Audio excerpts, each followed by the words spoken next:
what the story is from a personal perspective. The British people aren't fools. We know when we're not being told the full story. We've got to work out how Britain moves forward from this. Is the best country in the world. The establishment had their chance. Now we're here to represent your views. Britain's watching. Britain's watching. Britain's watching. We're proud to be GB News. The People's Channel. Britain's news channel.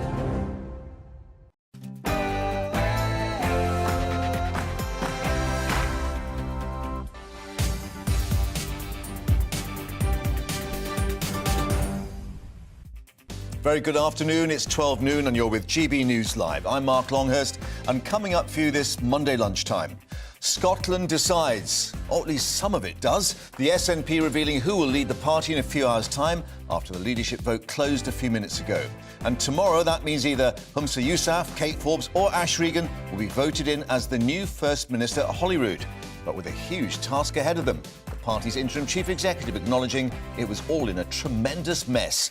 So what does the future hold for Scotland and the rest of the UK? We're live in Edinburgh. No laughing matter. Rishi Sunak announces a crackdown on antisocial behaviour, including a ban on laughing gas canisters. And those vandals who damage public spaces have to clean it all up within 48 hours. But can immediate justice and hotspot policing succeed where other schemes have failed? And Prince Harry in court. The Duke of Sussex is bundled into High Court by a security detail at the start of a privacy case involving alleged phone hacking by the publishers of the Daily Mail. Read all about it here. And all the other headlines too with Tamsin.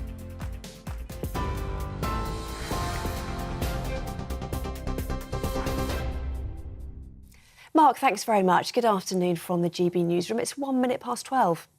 The Prime Minister says he's taking a zero-tolerance approach to antisocial behaviour.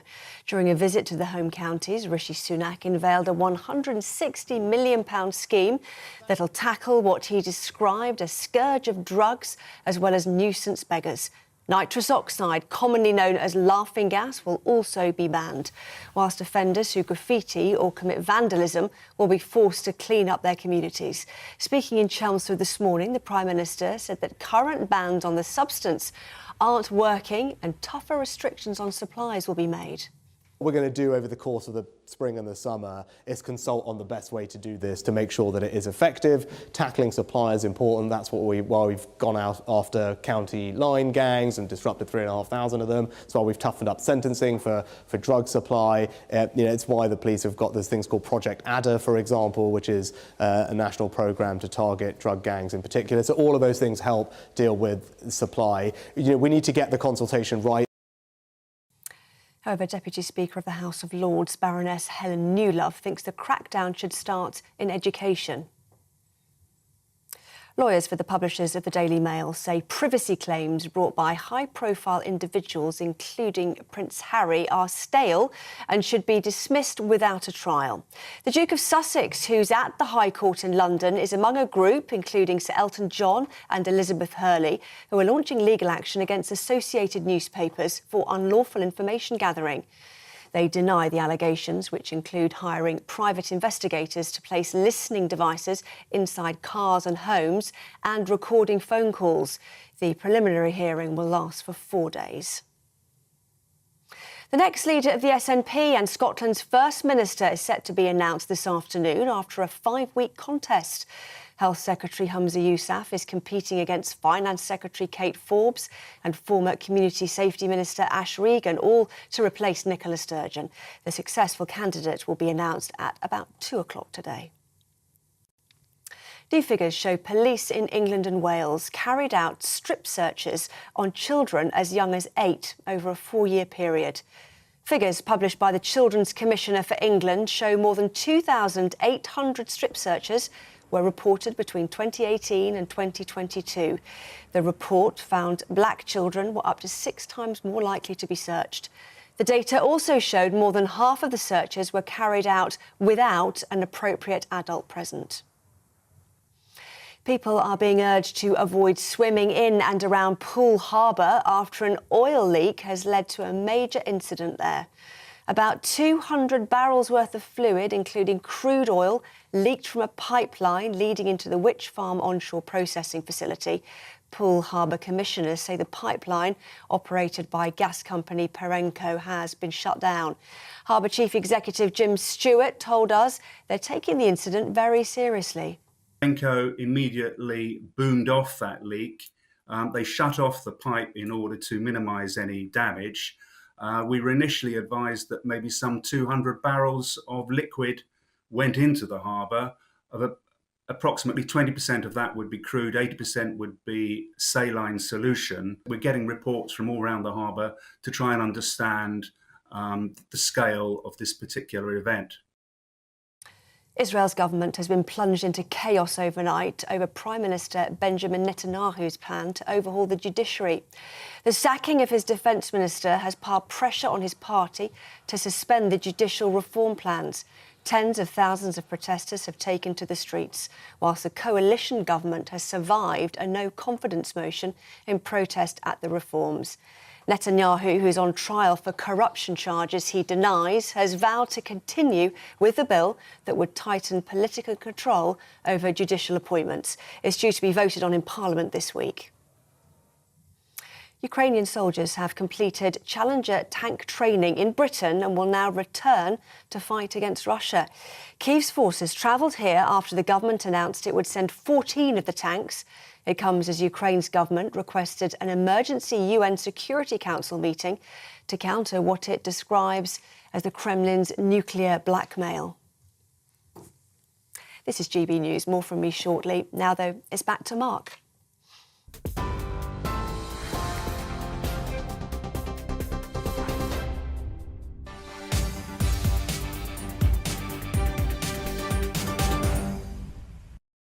Thank you very much indeed, Tamsin. So all eyes on Scotland this lunchtime. Humza Yousaf, Ash Regan and Kate Forbes all battling for some 5 weeks now, no less than 16 hustings in their effort to replace Nicola Sturgeon as the leader of the SNP and therefore become First Minister of Scotland. Well, the party is set to reveal the results at 2 o'clock after a race that's highlighted divisions within the party. The interim chief executive, Mike Russell, describing the SNP as being in, quote, a tremendous mess. Well, we're joined now by our Scotland reporter, Tony Maguire, who's at Murrayfield. So, Tony, game on there with Nicola Sturgeon passing the ball to a new team. But is it going to be what they call in rugby a hospital pass? Who would want the job of cleaning up a tremendous mess? Well, certainly I'm sure on paper all three of them want to be seen to be willing to take that ball down the line. But no, I certainly think that the reality is now setting in for the three candidates of the entry that will be awaiting them. It's a saying that we've heard a few times over the last week, certainly first pushed by Anna Sarwar at FMQ's, Nicola Sturgeon's last. What is in the First Minister's entry? The NHS, the economy, independence, and you know we haven't even got an SNP leader yet. So certainly there's quite a lot of focus on. You know, there has been a long campaign, 5 to 6 weeks, with several major resignations. And I've said on a few occasions that is this party going to be the same SNP that these three candidates went into this race thinking that they would lead? It certainly looks interesting from up here, and the voting has now closed, as you said, and within about 2 hours from now we will find out who is our SNP leader. And if tomorrow, of course, Parliament bang their heads together and decide who officially will be the First Minister to be sworn in on Wednesday. It's quite an interesting session, that, and one to look out for. You know, we quite often see the Conservative leaders being put forward, anyone that really gets the nominations. But more interestingly is the fact of how split this party has become over this campaign. Who's to say that today's winner will be tomorrow's?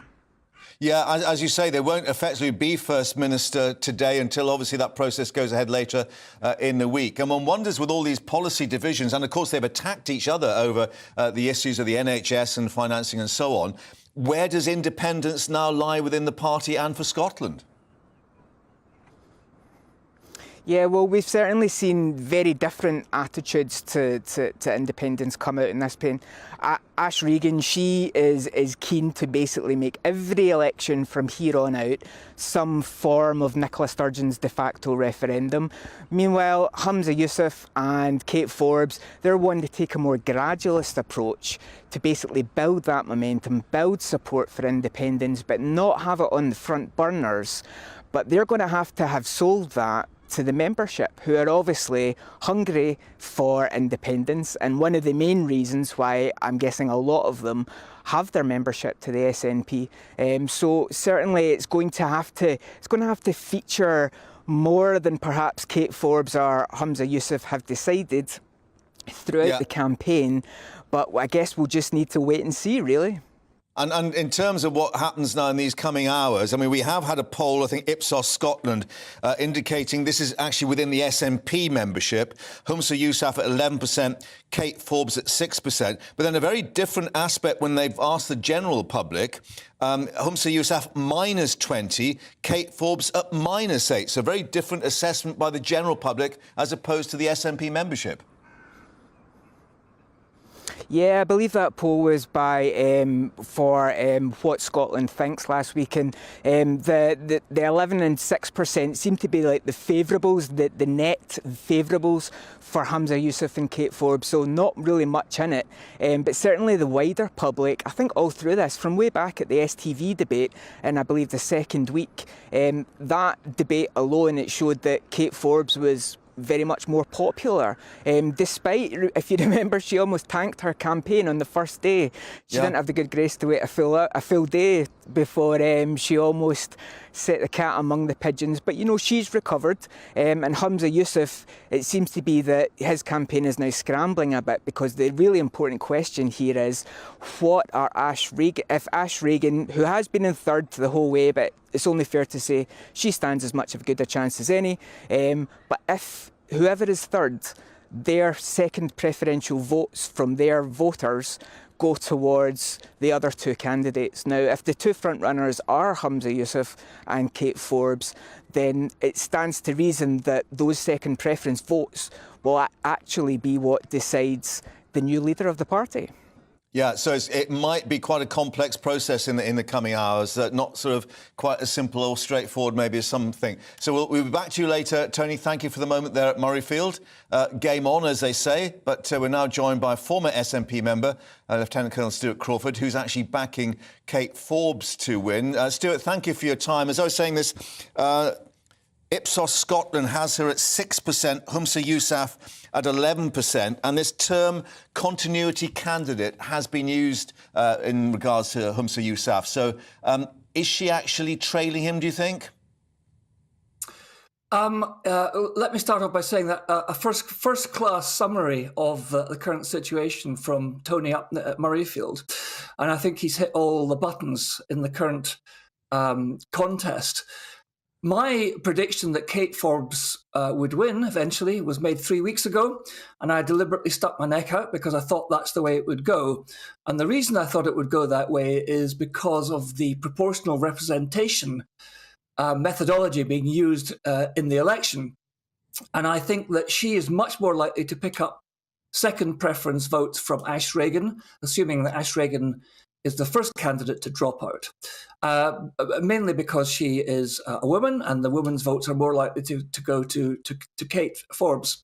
Yeah. Interestingly, my perception is that the SNP is making the classic mistake in this election that all political parties make when they're electing a leader, in that they tend to favour the candidate that suits the membership best, rather than looking outside the party at who would suit the electorate best. And I think this is what the SNP membership might do if they do actually elect Humza Yousaf. Yeah, and again, that Ipsos Scotland had him at -20 rating, -20% in terms of the general public. And I guess there has been, in recent days, this discussion about the state of Scotland's NHS, with him being charged, of course, of the health brief. Absolutely. I mean, Humza Yousaf actually has held 3 ministerial appointments, and in all of them, his performance has been decidedly underwhelming. So I don't think there's any doubt that in terms of the general electorate, he is not the favourite candidate. But because he's got the full force of the SNP cabal and hierarchy behind him, he may well take it by a whisker. But if he doesn't get 50% of the first preference votes, then I think he could be in some trouble. And the existential question, whoever succeeds, what do they then have to do? But, you know, looking at the in-tray, independence seems to be coming quite a way down the list, bearing in mind all the other problems to be addressed. Oh, absolutely. I mean, I think they all realise that Scottish independence, there is no route to delivering a Scottish independence that is either legally or constitutionally binding, because they're stymied by Westminster with Section 35, and there's no other way to go. And having a wildcat referendum, well, we all saw what happened in Catalonia, so that's no way to go either. So there is no route towards independence at the moment. And the only thing the candidates can do is look to the domestic agenda, where there are huge problems across the board coming out of the Nicola Sturgeon reign that need to be addressed and addressed quickly. Yeah, and we reflect on Mike Russell's assessment, the interim chief executive, a tremendous mess. There's the whole question about the party membership. How many party members are there? And I think are missing £650,000. Where has that gone? Have they found it down the back of the sofa yet? Well, that is one of the questions that needs to be answered very quickly. Police Scotland are investigating the so-called missing £600,000 and are concentrating on, at the moment, as I understand it, the purchase of vehicles, cars and motors, which some of that money seems to have been expended on. For what purpose, I'm not quite sure. But eventually, that will all come out in the wash. And it's just one of the multitude of problems that whichever candidate is elected is going to have to take on. OK, well, we'll see what occurs in this next 2 hours. As you say, we've got this proportional representation, if you like, process in terms of who comes with what votes. But we'll know all by 2 o'clock. For the moment, Stuart, thank you very much for joining us. But let's just update you now with some extraordinary scenes in Israel. Just to reiterate, we've got effectively what amounts the protesters say to a general strike at the moment. Ben Gurion Airport, Tel Aviv, is closed. We've got even all the McDonald's branches closed. Lots of union members have come out in protest at what's been going on in terms of the political situation and also protests outside the parliamentary building. But we have to, update you with the fact that a vote of no confidence in Benjamin Netanyahu's government failed, so technically they are still holding power. But we are being told that there are a lot of political moves behind the scenes, reports suggesting that the coalition, this right-wing governing coalition, will pause or halt the contentious, judicial overhaul in terms of the changes to the constitution. The Prime Minister's Likud party briefed the media earlier that he was possibly going to stop the legislative process for a few weeks. But that statement, the official statement, has been postponed. Reports also that the Justice Minister, a close ally of his in Likud, Yariv Levin, and the architect of the reform, and also the National Security Minister, had been threatening to resign. Now, the situation is, of course, that he's already lost his defence minister. He's sacked Yoav Gallant. So basically, it looks as if there is a huge sea change going on in terms of the coalition and its situation and take on this legislative process, where Netanyahu's being accused of being more autocratic. So we'll keep you updated. All the protests, we have to say, peaceful at the moment, but of course we'll see what emerges in the coming hours. Keep you updated on that. Now here, Rishi Sunak's been speaking about the importance of hotspot policing and immediate justice. Those were the phrases he used as he stressed the need for a zero-tolerance approach to antisocial behaviour. Have we heard that before? Yes, back in the days of Tony Blair. Well, confirming a new ban on laughing gas canisters, he said the government would tackle the scourge of drugs as part of tackling antisocial behaviour. Also stressing the importance of strong communities built on values. Let's speak to our political editor, Darren McCaffrey. And Darren, indeed, turning the clock back, we do remember strong, the tough on crime and tough on the causes of crime, and marching miscreants to the, I think, if I remember, the cash points to actually pay up after doing these immediate crimes. A bit of an echo of the past here.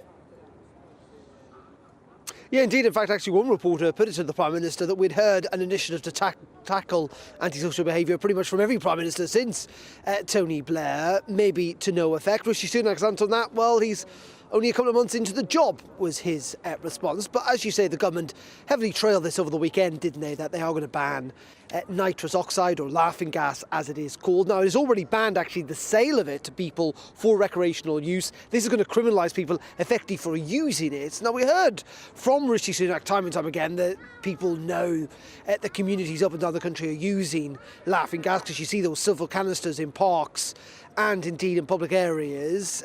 He suggesting that that's one of the reasons he wants to ban it. Also, the effect it has on young people is suggesting that it might be a gateway drug. He talked about being the third most used drug among young people in the country, though it must frankly be said that lots of people were suggesting today that the Prime Minister seemed to be coming up with a littering strategy rather than something that was going to tackle anti-social behaviour. His focus on the mess that was left behind rather than anything else. But it is part of this wider package about tackling antisocial behaviour, as you say, cracking down on noise, being able to evict disruptive tenants more easily, to stop people begging for money at cash point, graffiti, and so on and so on.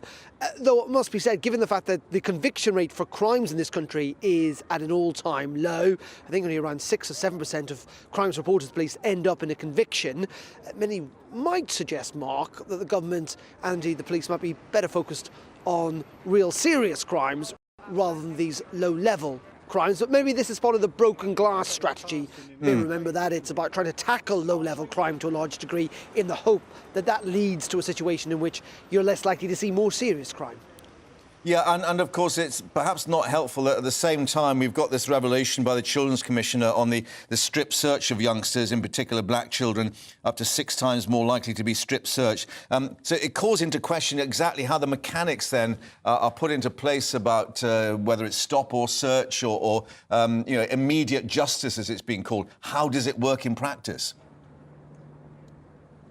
Yeah, indeed, and this is also about potentially criminalising a lot of people for what is effectively a low-level crime. But I think the big question here is about resource, really. Now, we are probably going to get to, or we might do, we're going to find out, to that target of an extra 20,000 police officers by the end of this month that was announced back during the general election campaign in 2019 by the then Prime Minister Boris Johnson. But many communities feel that there aren't simply enough police officers on the beats.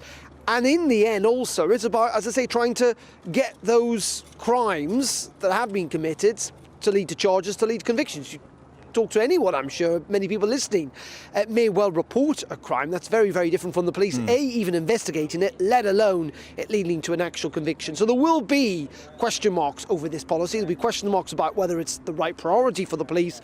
But second of all, even if it is, whether they'll be able to fulfil it. As for the Labour Party, they argue that, yes, while they agree with many of this, in fact, they would suggest they actually came up with much of what's in this document a couple of months ago. Their argument is the Conservative Party have been in power for 13 years, and frankly, they should have sorted this out a long time ago. Though it must be said, that is their mantra pretty much about everything when the government come up with proposals at the moment. OK, Darren, thank you for updating us, and more, of course, to come as that policy is analysed in more detail. Thank you very much indeed. Coming up, Prince Harry bundled into the High Court by a security detail at the start of a privacy case involving alleged phone hacking by the publishers of the Daily Mail. Read all about it in a moment. First, the weather. Hello again, it's Aidan McGivern here from the Met Office. It's been a cold and frosty start to Monday, but a fine day follows for most of us with some sunny spells. Odd shower still possible, but in general, a ridge of high pressure is across the UK. That's leading to a largely settled day. And we've had this colder northerly airflow, but as that moves away as well, it's actually going to feel a bit more pleasant this afternoon with the sun coming through and with light winds. Even though we've got that cold air in place, it's going to feel all right in the sunshine. 1 or 2 sleet and snow showers possible in the far northeast of Scotland. Also the odd shower of rain possible in the southwest of England. And it's in the southwest actually, although we've got a bit more cloud here, where the highest temperatures will be 13 or 14 Celsius, somewhere like North Devon. Into the evening, the cloud largely disappears for a time, and as a result, there'll be a frost forming across Scotland into eastern England, and an area of fairly heavy rain and sleet will affect Shetland. Meanwhile, thickening cloud to the west and some outbreaks of rain, along with a freshening breeze, will keep things frost-free in Northern Ireland, Wales and the southwest of England, whilst temperatures down to -3 or 4 Celsius possible across northeast Scotland. A bright start in northeast Scotland first thing. Elsewhere, a lot of cloud cover. That cloud crossing the country, spells of rain on and off through the day for most of us. By the afternoon, the rain turning to showers across Northern Ireland with brighter skies here. That's the warmest spot, Northern Ireland with some sunny spells. 13 or 14 Celsius. Feeling rather cold, I think, in the east, where we've got the cloud coming in after that frosty start. And we've got the cloud remaining across most of the UK into Tuesday night, with further spells of rain across northern Scotland and showers through Northern Ireland into western Scotland and northwest England. Then further rain to come on Wednesday, heavy showers and sunny spells on Thursday, but it's going to be mild.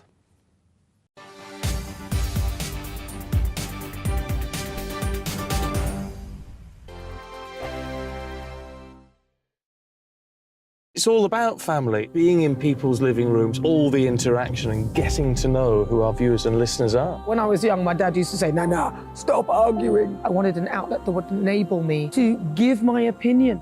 People are going through a really hard time right now, and I know that you don't feel like you're being listened to by the establishment. I came to GB News because it's the People's Channel, and I want the audience to have their say on the events of the day. We're dynamic. We do something different. Democracy shows that the wisdom of the nation is in its people. I get to travel to find out what the story is from a personal perspective. The British people aren't fools. We know when we're not being told the full story. We've got to work out how Britain moves forward from this. It's the best country in the world. The establishment had their chance. Now we're here to represent your views. Britain's watching. Britain's watching. Britain's watching.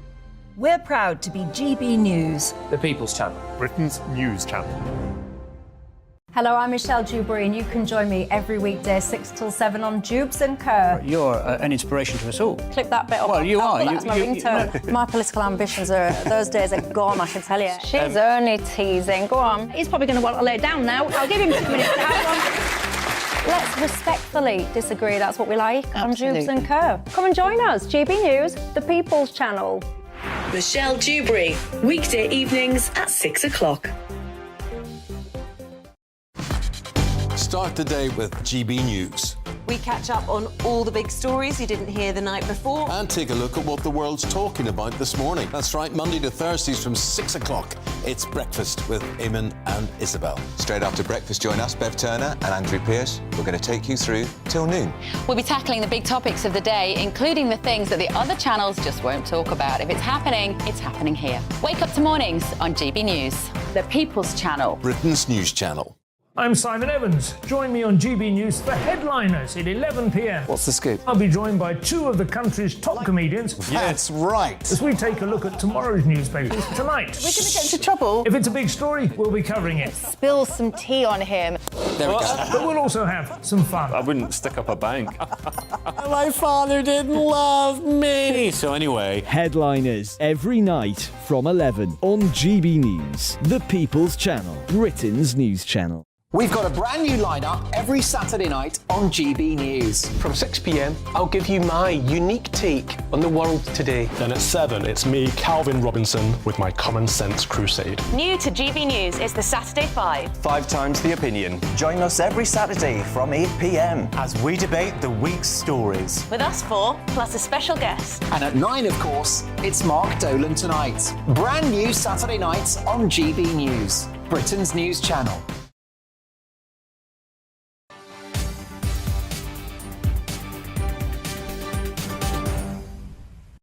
So, Prince Harry in court shock, as the newspaper's headlines may have it. Yes, Prince Harry has arrived at the High Court at the start of legal proceedings involving alleged phone hacking involving the publishers of the Daily Mail newspaper, the Mail on Sunday. The Duke of Sussex, among individuals including Sir Elton John, Liz Hurley, Sadie Frost and others, suing associated newspapers, where he arrived with a security detail before bumping into a photographer outside the court building, then quickly ushered inside by his security. Joining us in the studio now, our royal reporter, Cameron Walker. So he is literally having his day in court. Yeah, he absolutely is having his day in court, and I think perhaps for Harry it's a long time coming.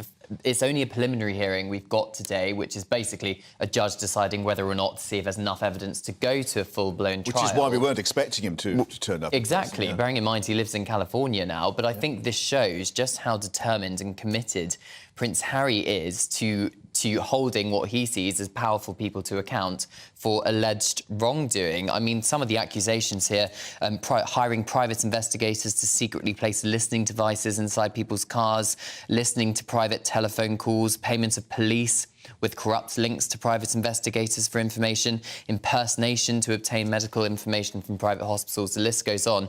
Association newspapers are saying that all of it is preposterous smears, and it's trying to orchestrated attempts to drag the Daily Mail and Mail on Sunday even of dragging them into the phone hacking scandal. So they are denying all the allegations. But I think the fact that so many celebrities, or high-profile figures at least, have come together to launch this legal proceedings stresses just how serious they believe this is. Yeah, and just to explain to people that this is, in when you say preliminary hearing, Associated Newspapers trying to argue to the judge there's not enough evidence for this to go ahead into a full hearing. Yes, exactly, and they are saying that the claims have been brought too late. A lot of this dates back to the early 2000s and late 90s, these allegations, and they are saying too much time has passed for basically for any case to be answerable. And they are also saying there is not enough evidence to go to a full-blown trial. Clearly, Prince Harry's lawyers, I think it's Hamlin's law firm, and the other high-profile people involved, believe there is enough evidence to go to trial, and that is what this preliminary hearing this week will find out. Now, there's other legal action in terms of his argument with the Home Office over security arrangements, so we don't quite know who the security detail was in terms of this arrival at court, but it's slightly comical in that he actually bumps into a photographer. Yeah, bearing in mind all the issues about media intrusion. I know. I think Prince Harry only thought he'd be clashing with the press inside the courtroom, but outside the courtroom he was as well. And you're right, he had some security people with him, but they would not have been Metropolitan Police officers as far as we are aware. Here we go. So he's got the photographers around there. He smiles, I think, and obviously talks to someone. Yeah, he's smiling at the press pen. Our reporter Eddie Costello, and then, actually. Bang, he goes straight into another camera. Yeah. So one wonders perhaps whether he has got a point, whether he's saying I need proper security when I come to Britain. But the other issue, which everyone is asking, will he now meet the King? Will he now meet the Prince of Wales? And Buckingham Palace have sort of been a bit sniffy, saying, oh, the King's not in Windsor or in London. The Prince of Wales is not at Windsor either. Yeah, so from my understanding, the Prince of Wales and Princess of Wales and their 3 children are not in Windsor. It's the Easter holidays. They broke up from their school on Friday, so they are not in Windsor, so therefore not a stone's throw away from Frogmore Cottage, where Harry will be staying, because he still has the rent on that property for this month at least. And the King and Queen Consorts are also not in Windsor or London. So from my understanding and from what the Press Association are reporting, Buckingham Palace is saying no meeting is likely with between the King and his youngest son either. But you have to ask the question, it's not that far to travel around anywhere in the United Kingdom. There's also phone calls, and of course, presumably, the King and the Queen Consort's diary is very clear at the start of this week. Because they're not in France. They were due to be in Paris today, and then that's been cancelled or postponed. Exactly. They were meant to arrive in Paris last night and be there today and tomorrow. That's now no longer happening. So unless his diary's been filled up very, very quickly, it looks pretty empty to me. Right. Watch this space. Or spaces, maybe. Cameron, for the moment, thank you. We'll speak to you again a little later and react, of course, as well to what we've been hearing in court. Also coming up, a new report by the Children's Commissioner looking into strip-searching children in England and Wales, finding out what's been said on that. First, an update on the other headlines with Tamsin.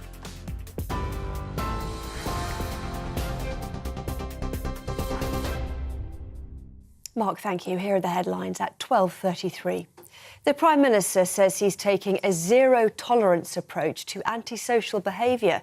During a visit to the home counties, Rishi Sunak unveiled a £160 million scheme that'll tackle what he described as a scourge of drugs, as well as nuisance beggars.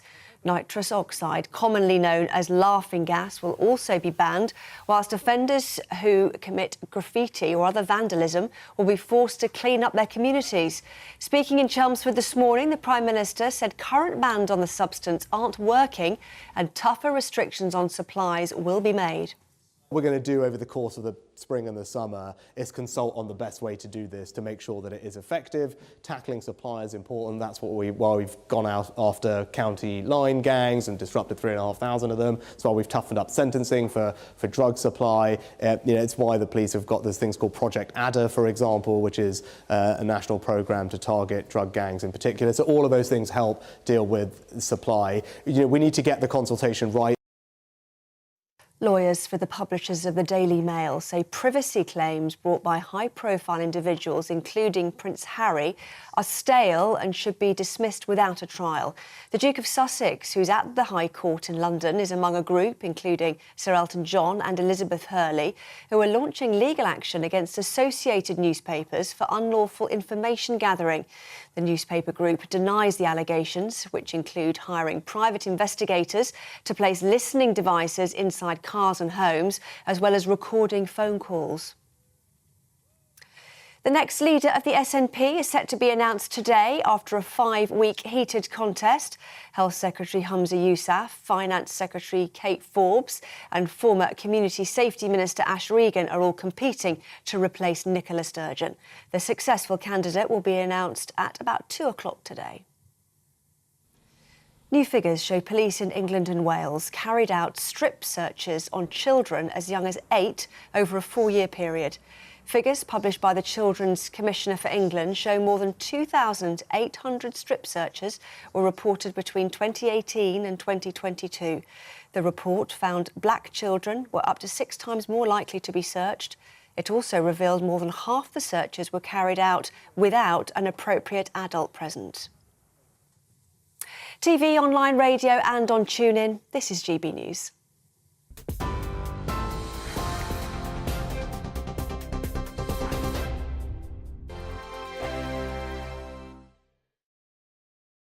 I joined GB News because I was sick and tired of not hearing my views being represented, not just mine, but so many people that I knew and spoke to. I just couldn't get my voice out there. I couldn't say anything. I couldn't do anything. Whatever the narrative was, I kind of had to follow it. GB News is there to provide a voice for those who have been ignored by the establishment media. We think different things, we've got a different style. GB News is here to be optimistic and positive about the future. It's real kind of dynamic and flowing, with the audience very much at the heart of it, like a big family.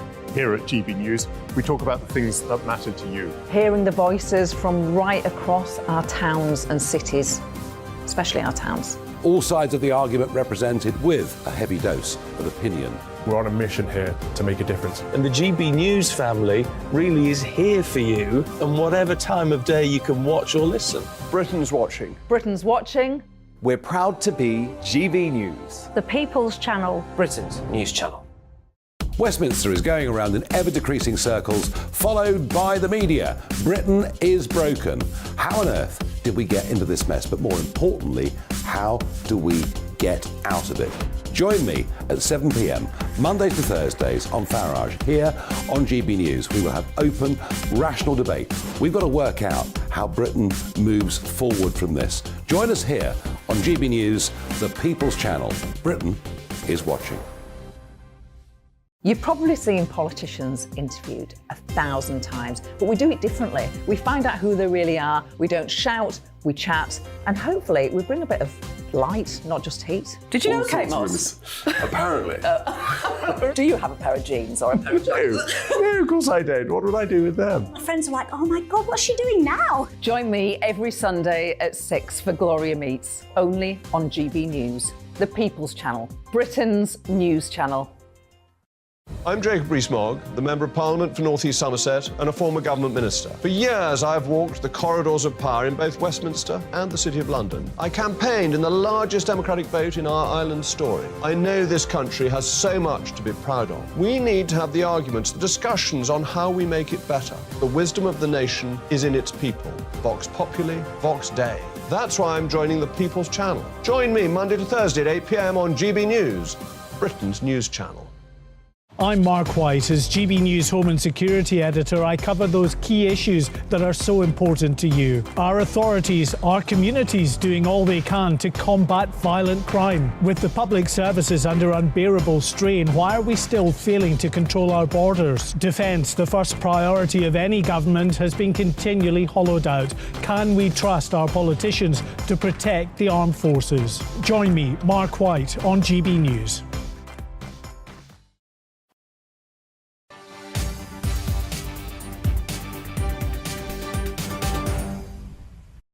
Welcome back to GB News Live. Let's take you live back to Israel and to Jerusalem with these pictures of the crowd now being addressed. You can see there the huge numbers, and they have been gathering outside Netanyahu's home, with indications that behind the scenes there are lots of political manoeuvrings going on.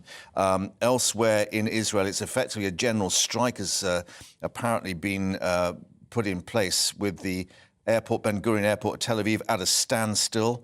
Also, all the McDonald's restaurants, we're being told, are closing, and many unions in other places basically shutting up various services and shops. Police and soldiers with water cannon gathering outside Netanyahu's home in Jerusalem. And in terms of what's been happening politically, what we understand is that there was a suggestion earlier this morning that Netanyahu may announce that his coalition would pause or halt the contentious judicial overhaul, whereas basically the judiciary, I think that's the opposition leader speaking to them at the moment. Whether we will hear from Netanyahu, we don't know, but the significance is that the Israeli president, Isaac Herzog, had told Netanyahu that the eyes of all the people of Israel are on you, and I call you to stop the legislative process immediately. The changes being that Netanyahu is being accused of being autocratic by changing the country's judicial system. And that's provoked anger from all parts of Israeli society, including the military, of course, which is extremely important in terms of the political balance.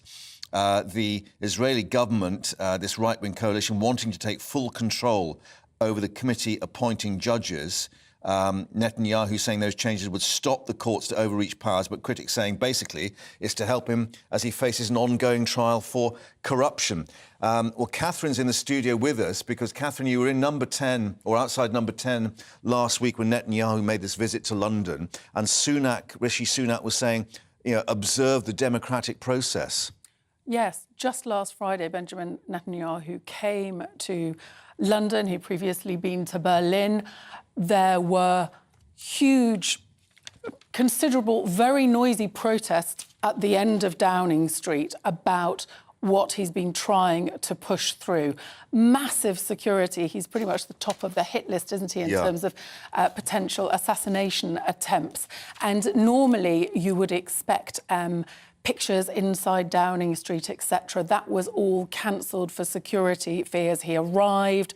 It was all very fast. He was whisked away, security like I've never seen.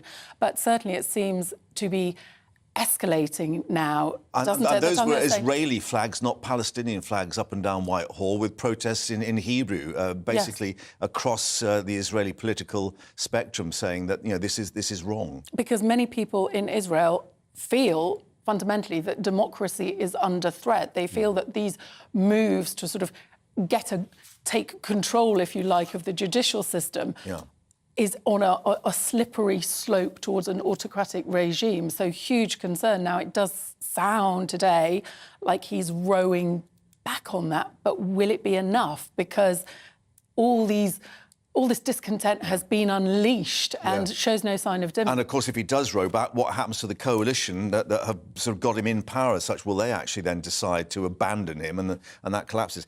Anyway, you are also here to talk about this Children's Commissioner report from Dame Rachel de Souza showing 2,847 children strip searched in England and Wales from 2018 to mid-2022, and more than half of those searches taking place without an appropriate adult present, finding black children up to 6 times more likely to be searched than the overall child population. Well, Catherine's been looking at these figures and the background. Just to reiterate, in terms of what the police should be doing on it, this is not a legal requirement, but guidelines as such.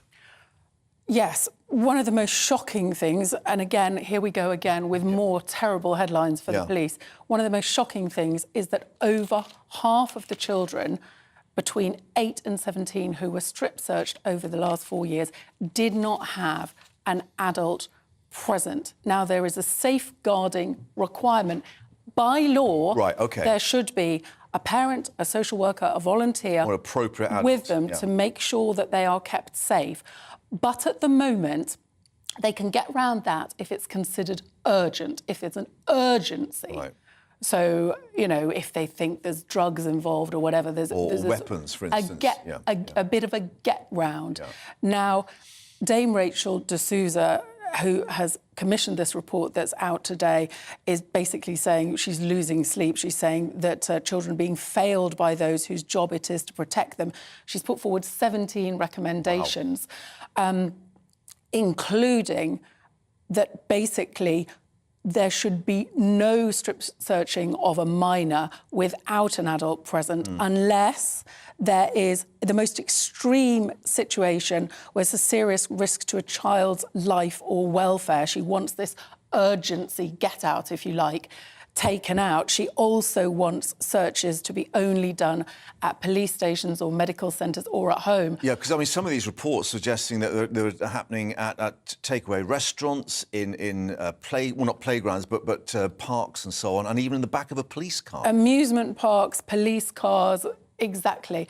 And the other fundamental concern is she's wanting the Home Office to get police forces to produce each year records, breakdowns, how many children have been strip searched, what the ethnic breakdown is, where this happened, was there an adult present, etc. But she's saying at the moment there's huge gaps in these records, so they can't even tell how badly wrong things are going. But it really is very shocking, and you do get the feeling that, you know, Dame Louise Casey's report into the Met last week, using the same phrase, being failed, was the sort of phrase she used. Women very explicitly being failed by the Met Police, and now we hear that, you know, children across the country. Although we should reiterate, this is not just the Met, this is for police forces elsewhere as well. This is across...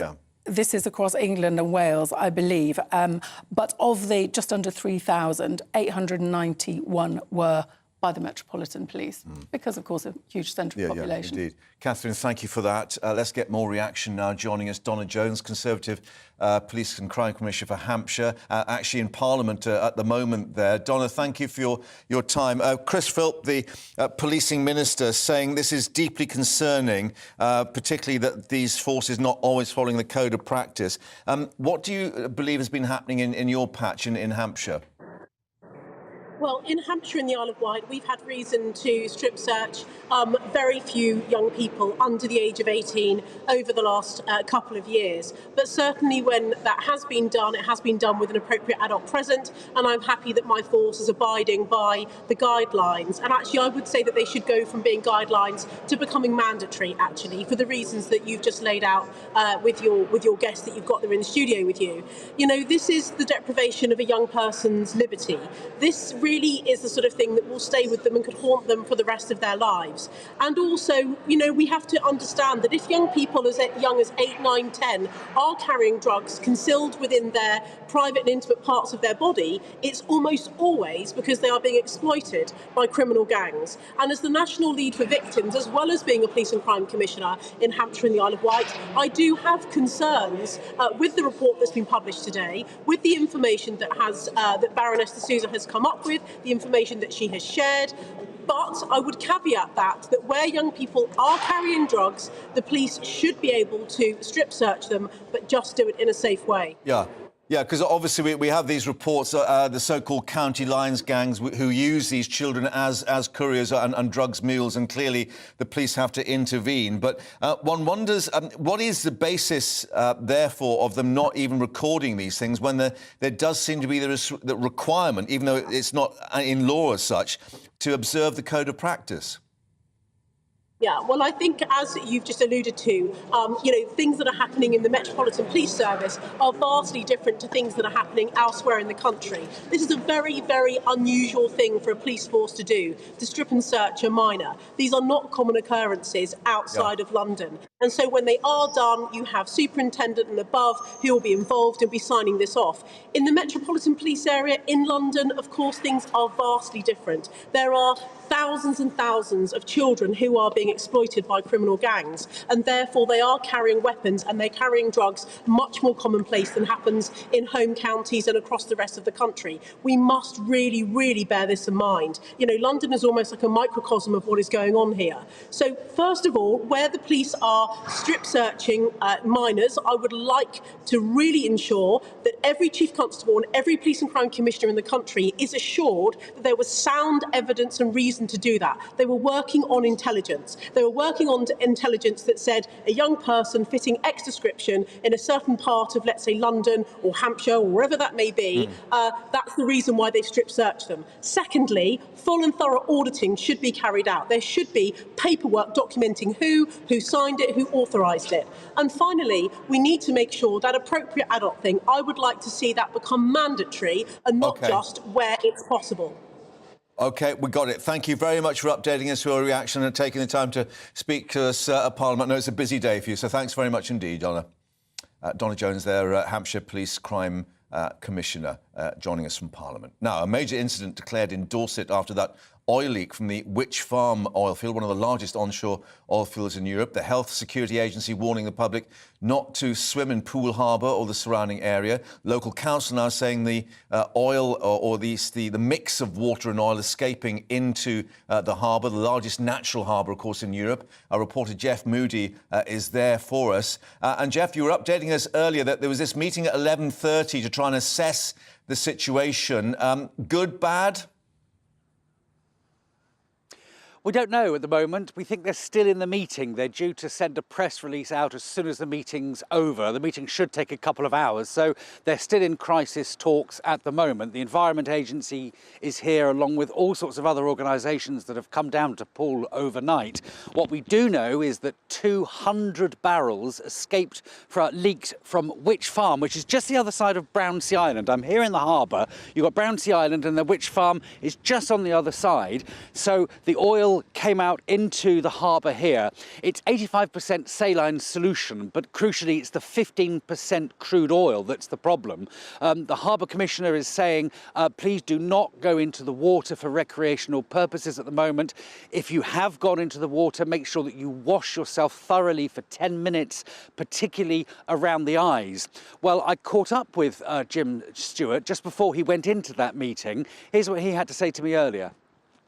So it's a relatively low risk for individuals. We have advised people not to use the harbour for recreational swimming or recreational purposes until further notice. There is then potential risk for the environment, which is Poole Harbour is an incredibly sensitive area. SSI, SPA, Ramsar sites. So that's what we've got the team out at the moment looking through the harbour. We've got 4 teams, helicopters, drones, boats, to try and identify any particular oil spills, areas that need to be addressed. Well, questions are being asked as to how quickly they responded to the emergency. We've been hearing about a group of school children that were out on the water yesterday practicing their capsizing in dinghies, and they came out of the water covered in oil. And they're saying that the alarm really wasn't sounded quick enough. There's going to be a demonstration tonight in Poole where locals are going to be saying enough is enough. We had this all summer with sewage pouring out into the water and now oil. Yeah, and of course, this is an area of special scientific interest or importance and lots of specific wildlife. And we know that there is this urgent question in the Commons this afternoon with the two MPs wanting to know what happened to stop it happening again, because clearly if a pipeline's ruptured, this could be another occurrence. Well, exactly, and hopefully that's what the meeting this afternoon will look at. At the moment, we're not being told exactly why this has happened. We know that they did respond very, very quickly. There doesn't seem to be a suggestion that there was an issue with responding to the actual emergency, just in the way that the communication was handled. But yes, you're right. What they need to do now is to work out exactly what happened and how we can stop it from happening again.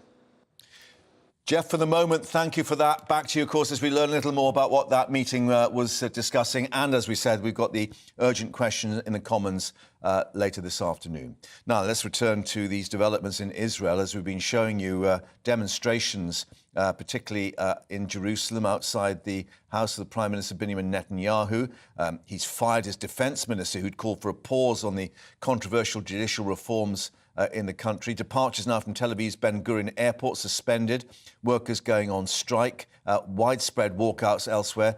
Water cannon even deployed with demonstrators gathering. And we are just learning in the past 50 minutes or so, Benjamin Netanyahu urging protesters to behave responsibly, sharing a post on Twitter saying that we needed to refrain from violence. All of us are brothers, he said, and sisters, with senior police sources now saying they fear an immediate escalation in the demonstrations. Well, let's get some more reaction now. Amy Spiro joins us, a journalist at the Times of Israel. Amy, this is really starting to gather some momentum now. Yeah, the truth is we've been heading towards this for quite some time. There have been mass protests every weekend for 12 weeks now against this legislation. But with the firing of the defense minister last night, people, took to the streets in a way that we hadn't seen in a spontaneous manner, fearful for what is next, fearful that, Netanyahu is just going to bulldoze over any opposition. So we're seeing right now a huge protest outside the Knesset, the parliament, and you have a right-wing protest that is supposed to be taking place in a few hours in the same location. And so police are worried about potential clashes between the two, and everyone is still waiting for Netanyahu to say something, to weigh in some way. Yeah, the suggestions that he was going to announce maybe a pause or a halt in a judicial overhaul, but the result of that may be that he'd lose two key members of the coalition, including the Justice Minister, Yair Levin, who, of course, is one of the architects of these reforms. Yes, there have been talks since last night and as well as this morning, sources saying that Netanyahu wants to announce a halt, wants to announce a pause, at least through Passover and Independence Day over the next month, which are big holidays. But so far, we still haven't heard from him. And Itamar Ben-Gvir is a national security minister from a far-right party, indicated that he does not support any halt or pause, that he wants to go through with this and that he may leave the coalition over this, which would essentially bring it down. We have heard from Yair Levin, as you said, the justice minister, one of the key architects of this legislation, who said he would not quit if there was a pause, but he doesn't support it overall. You're hearing members of Netanyahu's Likud party, more than we have heard until now by far, coming out and saying, we support a pause. We think we need to just calm the waters, bring things down a level. But, as of right now, Netanyahu is in the Knesset. He's meeting with people, and we haven't heard anything from him. And what is happening further afield? I mean, the airport, we understand, is effectively closed with workers walking out. McDonald's branches have closed. I mean, is this akin to a general strike now starting to grow there? Yeah, so the Histadrut, which is the biggest, most powerful labor union in Israel, announced this morning a general strike in protest. They've never done this before. It's never happened in the history of the state of Israel. So that is what's affecting many of these things, including the airport. And there are people growing. There's virtually every show, film, etc. that was scheduled for tonight is canceled. McDonald's, as you mentioned, the major malls in Israel are all being shut down, all the biggest mall chains. So it's growing to levels we've really never seen before, certainly not in the past 10, 20 years. Amy, thank you very much indeed for updating us there. And we'll see, of course, what emerges in the coming hours. Indeed, we'll keep you updated from Israel, keep you updated from France, protests continuing there. Keep you updated in Scotland with the SNP leadership vote. And, of course, Prince Harry in court. Plenty to come up in this next hour. Stay with us.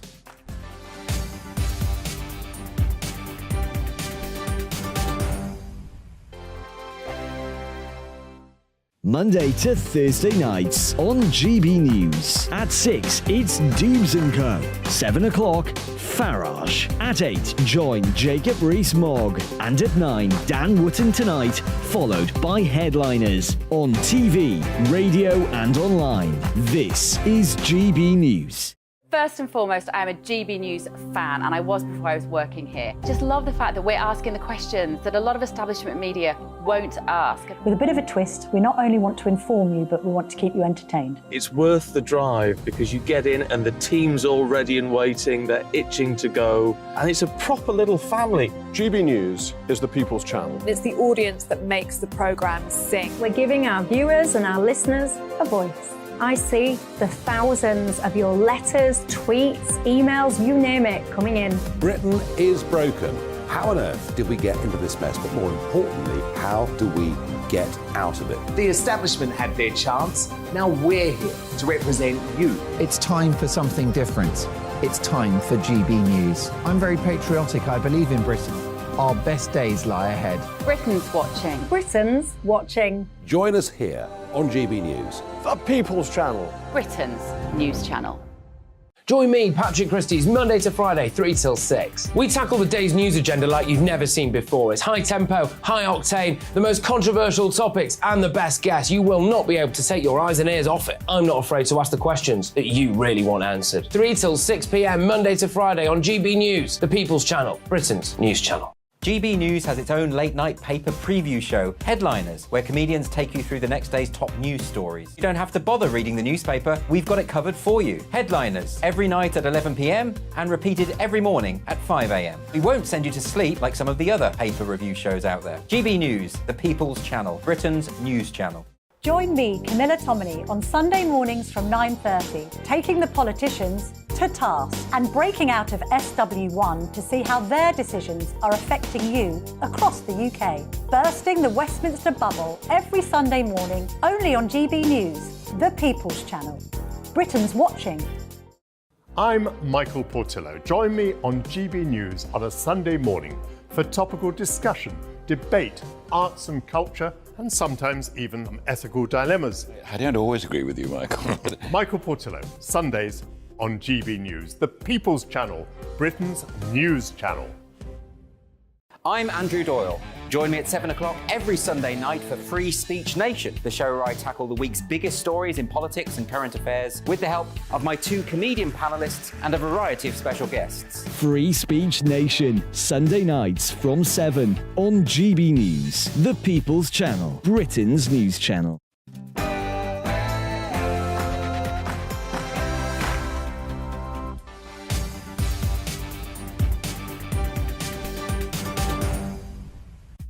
Very good afternoon. You're with GB News Live. I'm Mark Longhurst, and coming up for you this Monday lunchtime, the SNP to reveal who the next leader of the party will be. Either Humza Yousaf, Kate Forbes or Ash Regan to take on the mantle as First Minister at Holyrood later in the week, but they face a huge task with controversy still raging across the party. We're live in Edinburgh with the latest. The Duke of Sussex in court today at the start of a privacy case involving alleged phone hacking by the publishers of the Daily Mail. Read all about it here. We'll have the latest. And protests in France still raging on. Unionists are now blocking the entrance to the Louvre Museum in Paris. It's a bit of a song and a dance. They're protesting after President Macron raised the retirement age by 2 years without a vote in Parliament. First, though, all the other headlines coming up with Tamsin.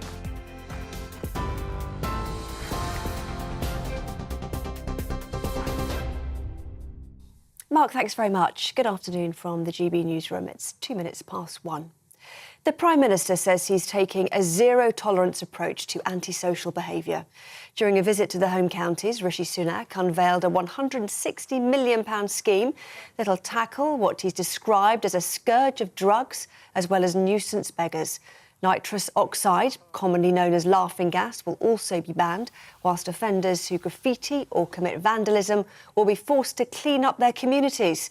Speaking in Chelmsford this morning, the Prime Minister said that current bans on the nitrous oxide aren't working and tougher restrictions on supplies will be made. What we're going to do over the course of the spring and the summer is consult on the best way to do this to make sure that it is effective. Tackling supply is important. That's why we've gone out after county line gangs and disrupted 3,500 of them. It's why we've toughened up sentencing for drug supply. It's why the police have got these things called Project Adder, for example, which is a national programme to target drug gangs in particular. So all of those things help deal with supply. We need to get the consultation right. Deputy Speaker of the House of Lords, Baroness Helen Newlove, thinks the crackdown should start in education. We've heard these measures before, and actually I welcome any measure that would stop antisocial behaviour, but there's nothing new in this that's already out there, and we've got to have the resources and people, the enable policing, and they mentioned probation officers, well, that's on its knees as well. So, no, I don't think any of these policies are new, and we're still going to struggle to tackle antisocial behaviour, most importantly with police who class it as lower level. The next leader of the SNP and Scotland's First Minister is set to be announced shortly after a 5-week heated contest. Health Secretary Humza Yousaf, Finance Secretary Kate Forbes and former Community Safety Minister Ash Regan are all competing to replace Nicola Sturgeon. The successful candidate will be announced in about an hour's time, around 2 o'clock. Lawyers for the publishers of the Daily Mail say privacy claims brought by high-profile individuals, including Prince Harry, are stale and should be dismissed without a trial. The Duke of Sussex, who's at the High Court in London, is among a group, including Sir Elton John and Elizabeth Hurley, who are launching legal action against Associated Newspapers Limited for unlawful information gathering. ANL denies the allegations, which include hiring private investigators to place listening devices inside cars and homes, as well as recording phone calls. The preliminary hearing will last for 4 days. New figures show police in England and Wales carried out strip searches on children as young as 8 over a 4-year period. Figures published by the Children's Commissioner for England show more than 2,800 strip searches were reported between 2018 and 2022. The report found black children were up to 6 times more likely to be searched. The data also showed more than half of the searches were carried out without an appropriate adult present.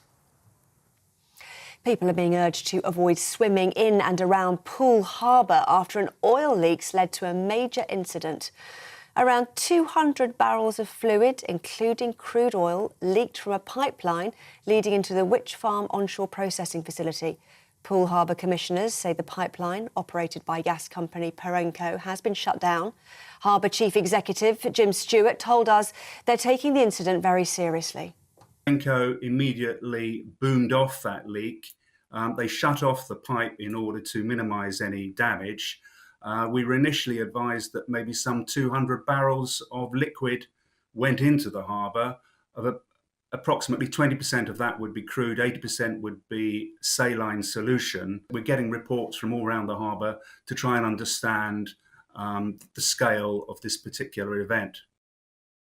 Israel's Prime Minister has called on demonstrators to behave responsibly and stop acting violently as protests continue against his judicial reforms.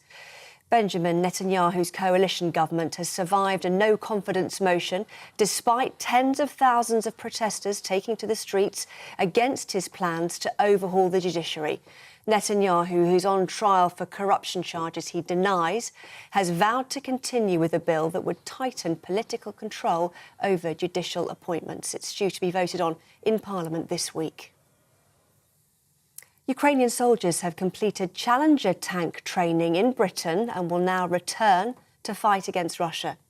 Kyiv's forces travelled here after the government announced it would send 14 of the tanks. It comes as Ukraine's government requested an emergency UN Security Council meeting to counter what it describes as the Kremlin's nuclear blackmail. This is GB News. More headlines from me shortly. Now, though, it's back to Mark.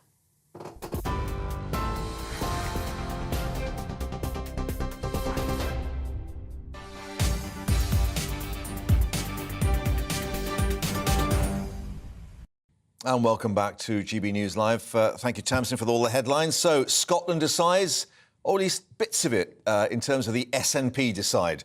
Humza Yousaf, Ash Regan, Kate Forbes, all battling for weeks to replace Nicola Sturgeon as the leader of the party and perhaps ultimately as First Minister of Scotland. Well, the party set to reveal the results at 2 o'clock after a race that some have said has highlighted the splits within the party. An absolute mess indeed is what some have described it as inside the party. Let's get more with our Scotland reporter Tony Maguire outside Murrayfield in Edinburgh. And situation is, Tony, it's not going to be quite as straightforward as a rugby result because we've got these transferable votes. So even though the ballot is closed, we might not know until another hour or so who's in the lead. That's correct, yes. Certainly no VAR in this contest. What we know so far is that voting has closed, just to give viewers an idea of how the day is progressing. And then within an hour, the three leaders will take to the stage in Murrayfield behind me here, Scotland's National Rugby Stadium, and we will find out who is the new leader of Scotland's largest party. It has been quite a tumultuous campaign, really. A bit of skullduggery going on, some name-calling, hair-pulling, accusations, quite a bit of tearing down of Nicola Sturgeon's governance over the last 8 years. But one way or another, one of these three candidates will come out of this as leader of the party. And then tomorrow we go to Holyrood, the Scottish Parliament building, where the Parliament as a whole will elect the new First Minister of Scotland. Now, quite an interesting session that. We quite often see the leader of Scottish Labour's name getting put in, or the leader of Scottish Conservatives being nominated. Usually this goes to the party with the largest number of votes and seats, ergo likely to be that whoever wins today will win tomorrow. However, the very nature of how splintered the SNP have become over this campaign, it's certainly going to be one to watch. Certainly if Kate Forbes or Ash Regan wins the day here, there is a real chance that the Scottish Greens will leave the Butte House Agreement and therefore leave the SNP with a minority government.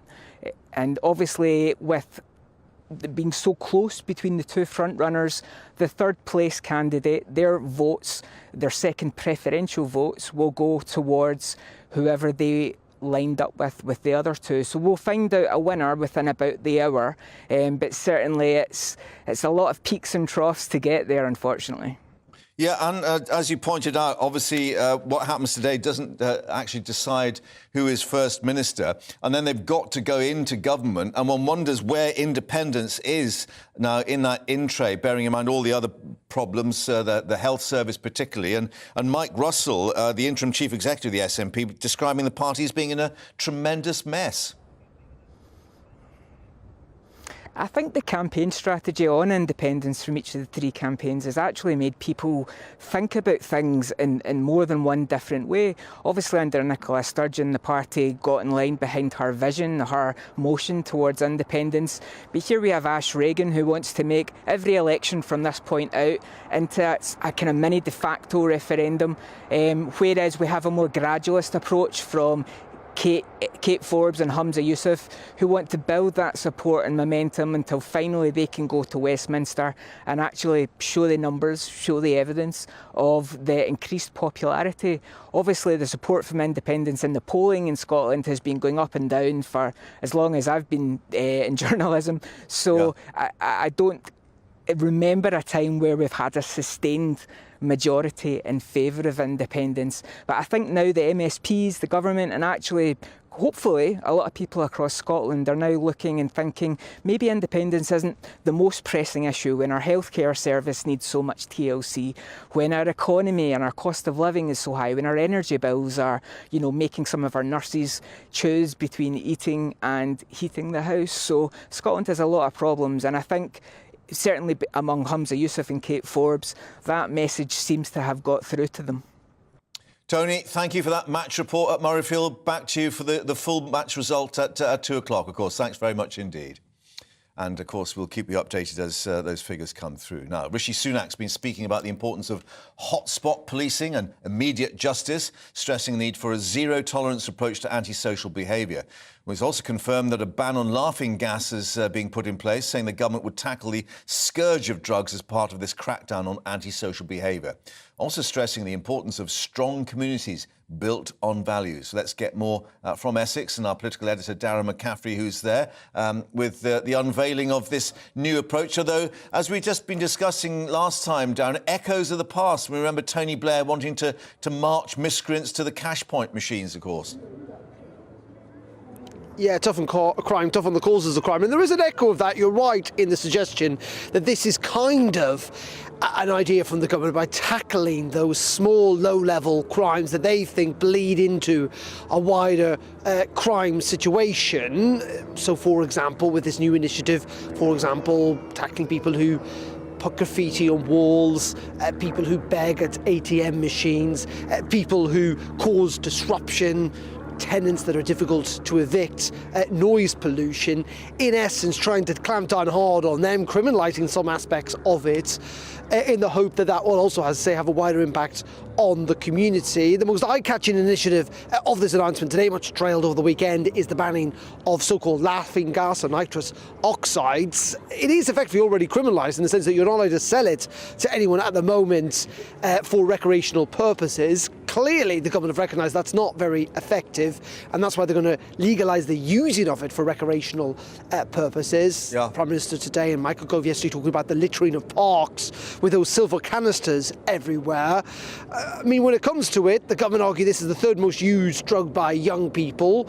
I mean, it's not necessarily the world's most harmful drug by any stretch of the imagination, but they feel that it's quite an eye-catching initiative that they think will go down with the public, simply because it is quite visible in the sense that those canisters are everywhere. Though the question for the Prime Minister today is actually, is this just an eye-catching initiative that's going to tackle littering across the country rather than actually going to bring down any aspects of crime? Yeah, but clearly they feel this is a touchstone for an election in terms of tackling crime and the visible elements, therefore. But I gather when he was on a walkabout with Suella Braverman there in Chelmsford, there was some heckling from members of the public in terms of how they're going down with the public ahead of any election.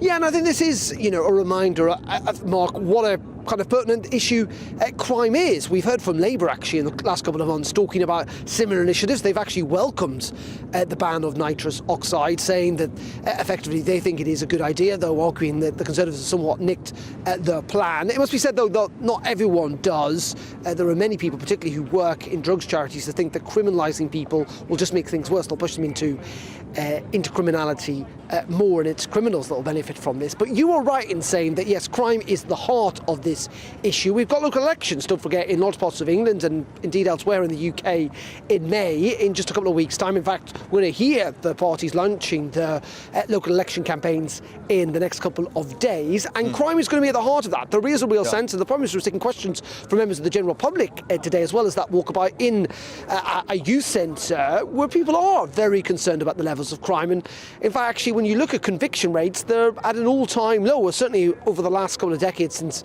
the current calculations were made. Only around 6-7% of crimes now result in a conviction. In fact, for critics of the government, they would point out today, what is the point of focusing on low-level crime when so many serious crimes, like burglary, like rape, like murder, really serious crimes, are currently going unsolved, or people are not being convicted, or in certain circumstances, the police not even properly investigating them. Darren in Essex, thank you very much indeed for updating us on that, and we'll update you on other issues of crime with police strip-searching children as young as 8 years old under stop and search powers. One of the revelations in a new report by the Children's Commissioner. Calls now for changes to be made, reflecting on that in a moment. First, let's take a look at the weather for you. Hello again, it's Aidan McGibbon here from the Met Office. It's been a cold and frosty start to Monday, but a fine day follows for most of us with some sunny spells.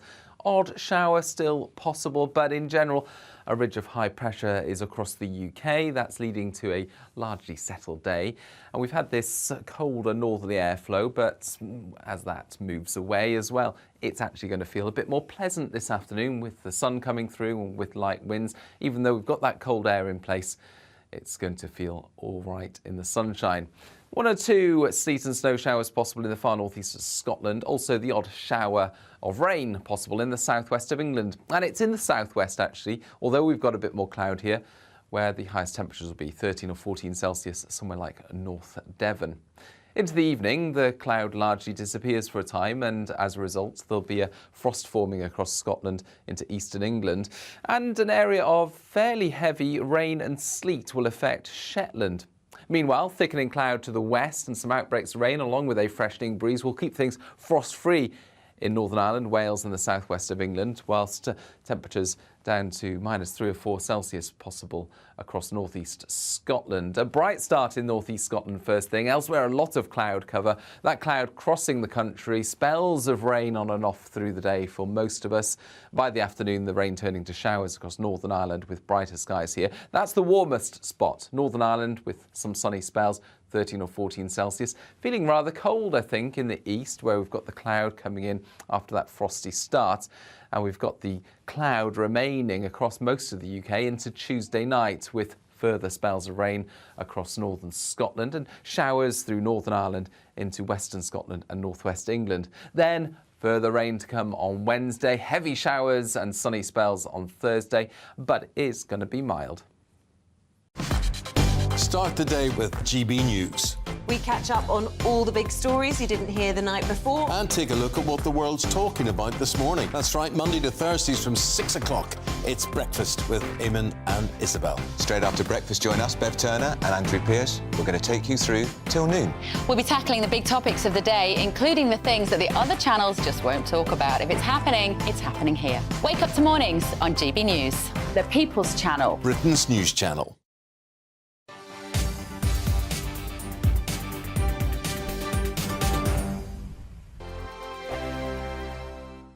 You've probably seen politicians interviewed 1,000 times, but we do it differently. We find out who they really are, we don't shout, we chat, and hopefully we bring a bit of light, not just heat. Did you know Kate Moss? Apparently. Do you have a pair of jeans or a pair of jeans? No, of course I don't. What would I do with them? My friends are like, oh my God, what's she doing now? Join me every Sunday at 6 for Gloria Meets, only on GB News, the People's Channel, Britain's news channel. I'm Jacob Rees-Mogg, the Member of Parliament for North East Somerset and a former government minister. For years, I've walked the corridors of power in both Westminster and the City of London. I campaigned in the largest democratic vote in our island story. I know this country has so much to be proud of. We need to have the arguments, the discussions on how we make it better. The wisdom of the nation is in its people. Vox Populi, Vox Dei. That's why I'm joining the People's Channel. Join me Monday to Thursday at 8 p.m. on GB News, Britain's news channel. Here on GB News Live, we'll be keeping you in the picture, finding out what's happening across the country and finding out why it matters to you. We'll have the facts fast with our team of reporters and specialist correspondents. Wherever it's happening, we'll be there from 12 noon on TV, radio and online. GB News, the People's Channel, Britain's news channel. I'm Andrew Doyle. Join me at 7 o'clock every Sunday night for Free Speech Nation, the show where I tackle the week's biggest stories in politics and current affairs with the help of my 2 comedian panellists and a variety of special guests. Free Speech Nation, Sunday nights from 7 on GB News, the People's Channel, Britain's news channel. I'm Michael Portillo. Join me on GB News on a Sunday morning for topical discussion, debate, arts and culture, and sometimes even ethical dilemmas. I don't always agree with you, Michael. Michael Portillo, Sundays on GB News, the People's Channel, Britain's news channel.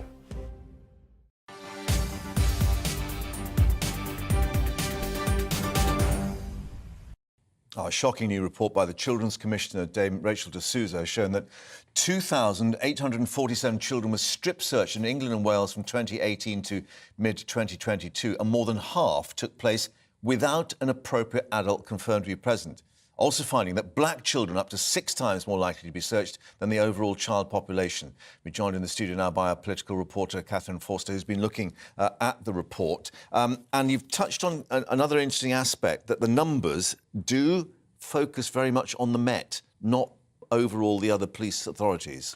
Yes, they do. This there's a breakdown of the local authorities. These figures, just under 3,000 over the last 4 years, are for England and Wales. And you can go in and see by area how many there were.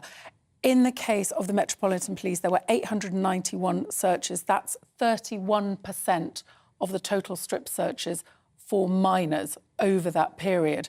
So again, terrible, terrible failings by the police. We heard last week from Louise Casey about the Metropolitan Police specifically. She called them institutionally racist. We've heard all the dreadful things that have been going on in terms of assaulting women and loss of faith in the police by women. And now children who the Children's Commissioner, Rachel de Souza, says are being failed by those whose job it is to protect them. Yeah, and we've got Chris Philp, the policing minister, saying this is deeply concerning, or he is deeply concerned. The police forces say, well, we'll look very carefully at this report. But where does it leave the process? Because Chris Philp's saying, you know, they should be adhering to the code of practice. Is that a legal requirement of the police, or is it just something that they should be following? There is a legal requirement that under 18s should have an appropriate adult with them when this happens, beside the police officers that are doing it. However, there's currently a get round in that if it's considered urgent, so potential drugs, weapons, etc., they don't have to do that. Right. So one of the 17 recommendations that the Children's Commissioner is making is that that needs to be changed, and it should be that it has to be an adult must be present unless there's literally a serious risk to the child's life. Yeah, but some of these reports suggesting that the strip searches have occurred in the back of police cars, in terms of, I think it was a adventure playground or something of that nature. Amusement parks, amusement park, takeaways, schools.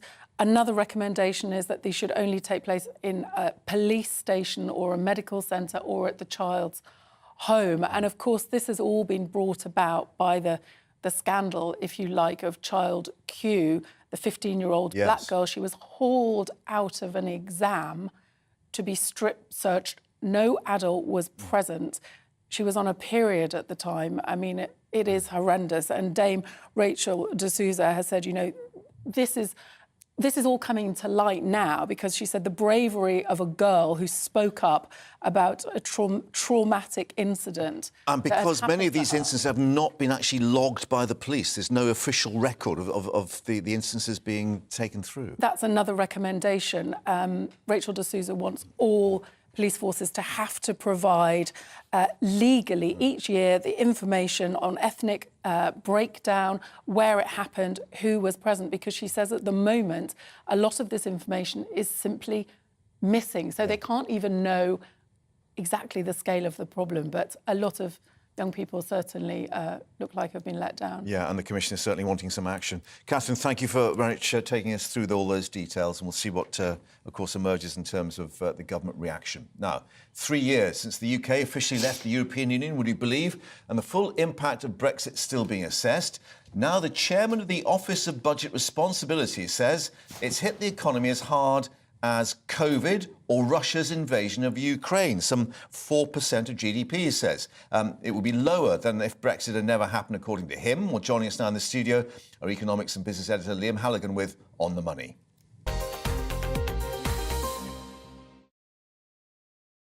So Brexit as bad as Vladimir Putin? Shock. It's not quite, obviously, what he was saying, but it's food for thought, isn't it?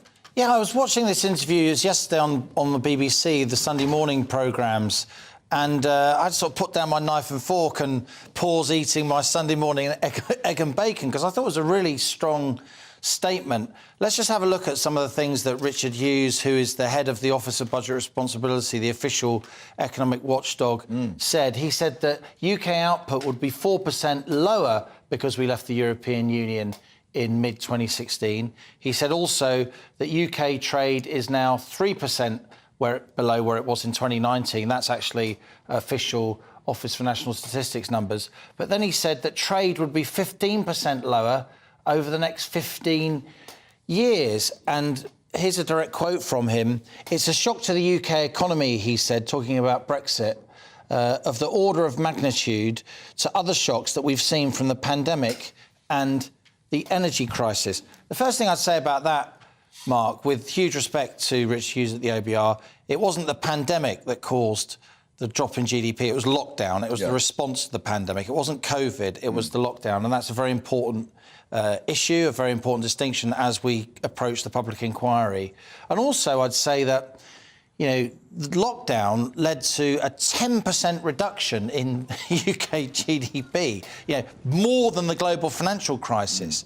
Is he really saying that Brexit is going to lead to a 10% reduction of GDP? He's actually used the figure 4%, isn't he? But he's also used this phrase, did he actually say difficult to put into any kind of sensible context? Is that also accurate? Yeah, which kind of undermined what he'd already said. Look, what I'd say is this. Economic forecasts aren't destiny. The OBR, you know, just totally changed its forecasts from last March to the budget. I mean, massively changed its forecasts. So the idea that you can predict what's going to happen in 15 years' time is pretty risible. I'd also say that actually our trade with the EU has gone up over the last year, not least because we're re-exporting quite a lot of oil and gas. But I was going to ask you, natural gas. about this whole issue about the uncertainty in investment, because, you know, you were up in Doncaster looking at the airport. Yeah. We've been reporting on the British Volt factory in terms of people coming in and getting these big projects going. I mean, where are we on the world stage compared to where we were with the EU in terms of firms wanting to come in and invest in Britain? Well, we still attract more inward investment than any other major European economy. We attract more inward investment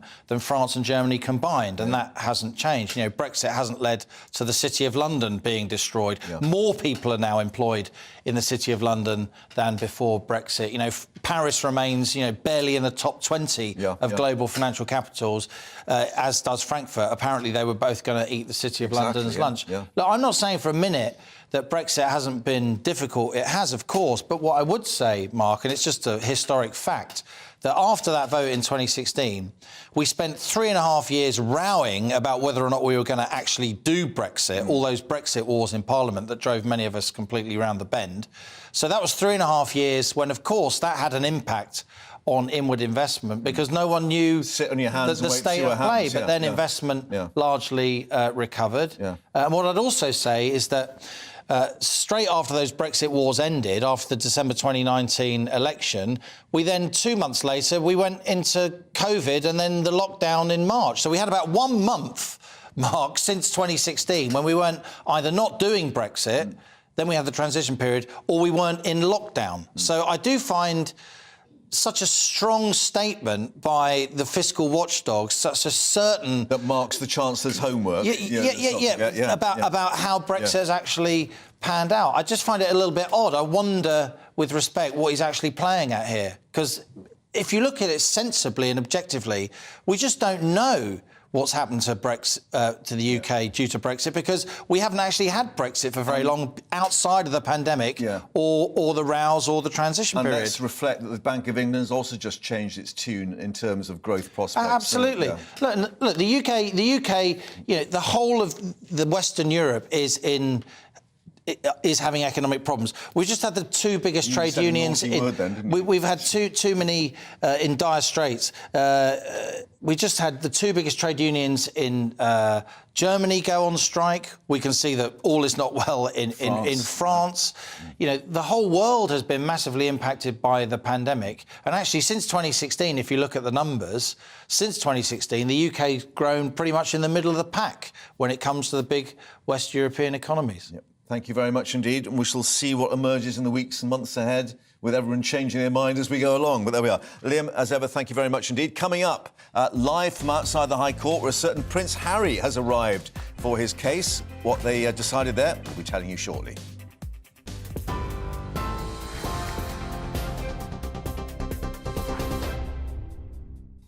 Mark, thank you. Here are the headlines from the GB newsroom at 1:32. The Prime Minister says he's taking a zero-tolerance approach to antisocial behaviour. During a visit to the home counties, Rishi Sunak unveiled a £160 million scheme that'll tackle what he described as a scourge of drugs as well as nuisance beggars. Nitrous oxide, commonly known as laughing gas, will also be banned, whilst offenders who graffiti or commit vandalism will be forced to clean up their communities. Speaking in Chelmsford this morning, the Prime Minister said current bans on the substance aren't working and tougher restrictions on supplies will be made. What we're going to do over the course of the spring and the summer is consult on the best way to do this to make sure that it is effective. Tackling supply is important. That's why we've gone out after county line gangs and disrupted 3,500 of them. It's why we've toughened up sentencing for drug supply. It's why the police have got these things called Project Adder, for example, which is a national programme to target drug gangs in particular. So all of those things help deal with supply. We need to get the consultation right. Lawyers for the publishers of the Daily Mail say privacy claims brought by high-profile individuals, including Prince Harry, are stale and should be dismissed without a trial. The Duke of Sussex, who's at the High Court in London, is among a group, including Sir Elton John and Elizabeth Hurley, who are launching legal action against associated newspapers for unlawful information gathering.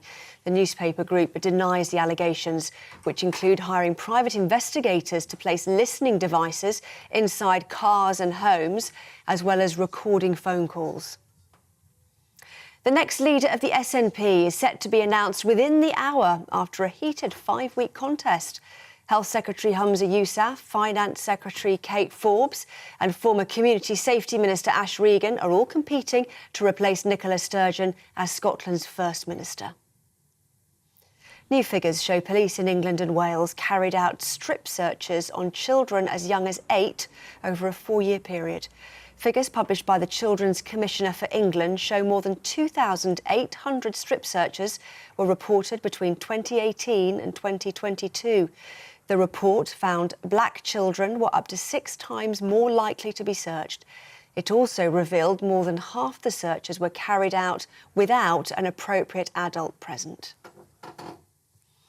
TV, online radio and on TuneIn. This is GB News.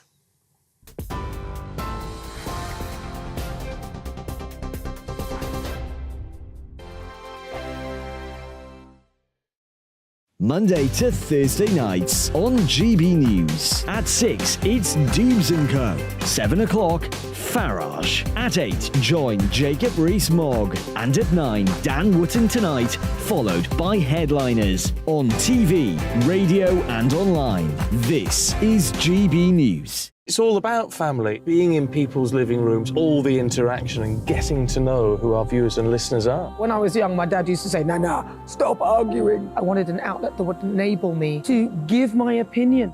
People are going through a really hard time right now, and I know that you don't feel like you're being listened to by the establishment. I came to GB News because it's the People's Channel, and I want the audience to have their say on the events of the day. We're dynamic. We do something different. Democracy shows that the wisdom of the nation is in its people.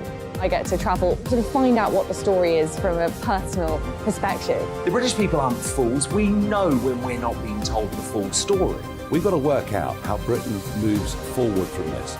It's the best country in the world. The establishment had their chance. Now we're here to represent your views. Britain's watching. Britain's watching. Britain's watching. We're proud to be GB News. The People's Channel. Britain's news channel. Join me, Patrick Christie's, Monday to Friday, 3 till 6. We tackle the day's news agenda like you've never seen before. It's high tempo, high octane, the most controversial topics, and the best guests. You will not be able to take your eyes and ears off it. I'm not afraid to ask the questions that you really want answered. 3 till 6 p.m, Monday to Friday on GB News, the People's Channel, Britain's news channel. I'm Andrew Doyle. Join me at 7 o'clock every Sunday night for Free Speech Nation, the show where I tackle the week's biggest stories in politics and current affairs with the help of my 2 comedian panellists and a variety of special guests. Free Speech Nation, Sunday nights from 7 on GB News, the People's Channel, Britain's news channel.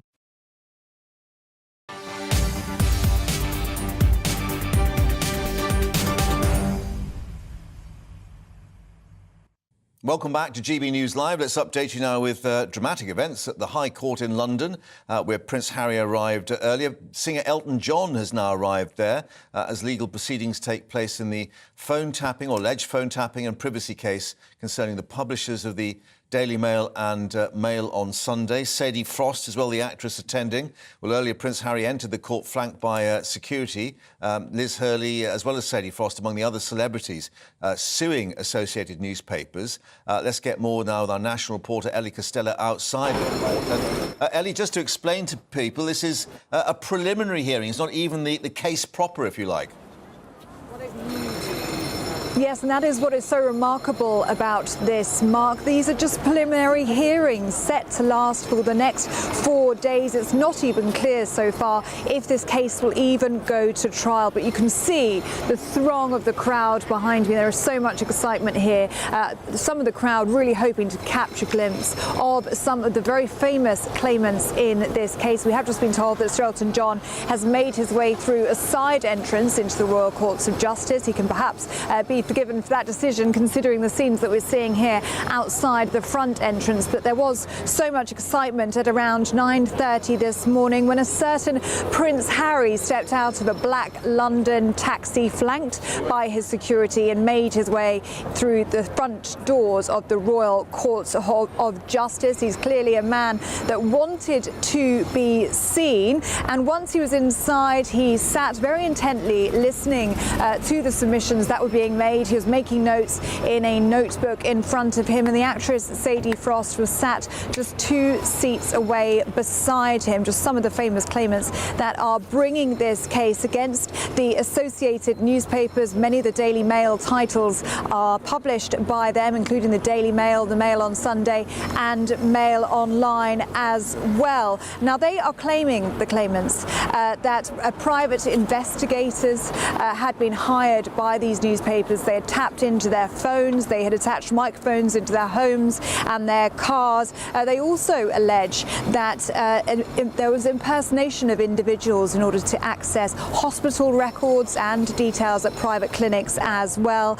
And they also claim that bank accounts had been accessed through illicit means and manipulation. And we heard in the court this morning from their barrister David Sherborne, who said that these allegations range from a period from 1993 to 2011 and even continuing beyond into 2018. So lots of cases and lots of evidence which we could hear more of if this case does go to a full trial. But associated newspapers, they have strongly denied any of these allegations. They have actually described them as preposterous smears, and they claim that this legal action being brought by the lawyers and by the claimants is a fishing expedition. They also implied this morning that it's been simply too long to bring this action, bearing in mind that some of the evidence they are hoping to bring is 30 years old. The word they used this morning, Mark, was stale. They said it is too stale for these allegations to be made now. The judge even made quite an interesting comment this morning. He reflected that the preliminary hearings in this case are lasting longer than most of the trials that he proceeds over. He described it as unprecedented. But yes, Mark, we are expecting this preliminary hearing to last the next 4 days before this judge decides if this case should even go to a full trial. Stale the accusation may be, but fresh enough for the throng of photographers gathering there behind you on the pavement, of course. Ellie, thanks very much indeed for updating us at the High Court. Let's get more now with our royal reporter Cameron Walker joining us in the studio. And just to reflect, of course, this was a surprise to see the Duke of Sussex turn up. And there have been these separate legal actions in abeyance against the Home Office over security arrangements. And we saw him arriving in a taxi with the security detail. We don't know what sort of security, and he bumps into a photographer. I know. I think the photographers there were as surprised as we were to see Prince Harry actually emerge and walk into the main entrance of the High Court in London. And yes, you're right, he bumps into a photographer. He did have security detail with him. As far as we're aware, they were not Metropolitan Police protection officers. They would have been his private security team, who clearly do not have the same legal powers or expertise, abilities, legal power to carry firearms, MI5 intelligence briefings, etc., than Metropolitan Police Protection does. So that's a bit ironic, perhaps, that he's willing to risk it for this particular trial. But I think it shows just how seriously Prince Harry is taking it, that he is physically in the court today. I think this all stems back of his hatred of the British tabloid press, as he has spoken about in his memoir Spare, in the numerous television interviews he has done over the last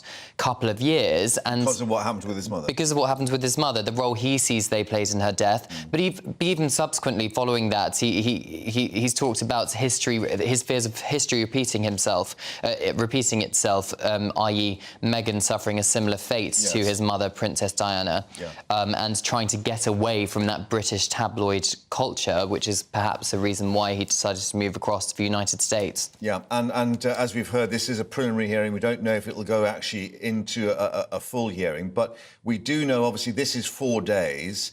And in terms of what happens when he's here, we've had a statement from Buckingham Palace to observe that the King is neither in Windsor nor in London, and the Prince of Wales is not at Windsor either, because, of course, the question in the air, will he be meeting members of his family? Yes, I'm not sure it's quite a statement. I think it's probably a bit of guidance, perhaps, we've been given by various households. But yes, from my understanding, the Prince and Princess of Wales are not in Windsor. They are on holiday with their 3 children, i.e. not a stone's throw away from Frogmore Cottage, where Prince Harry stays, and the King is also not in London or Windsor, as we're led to believe by Buckingham Palace.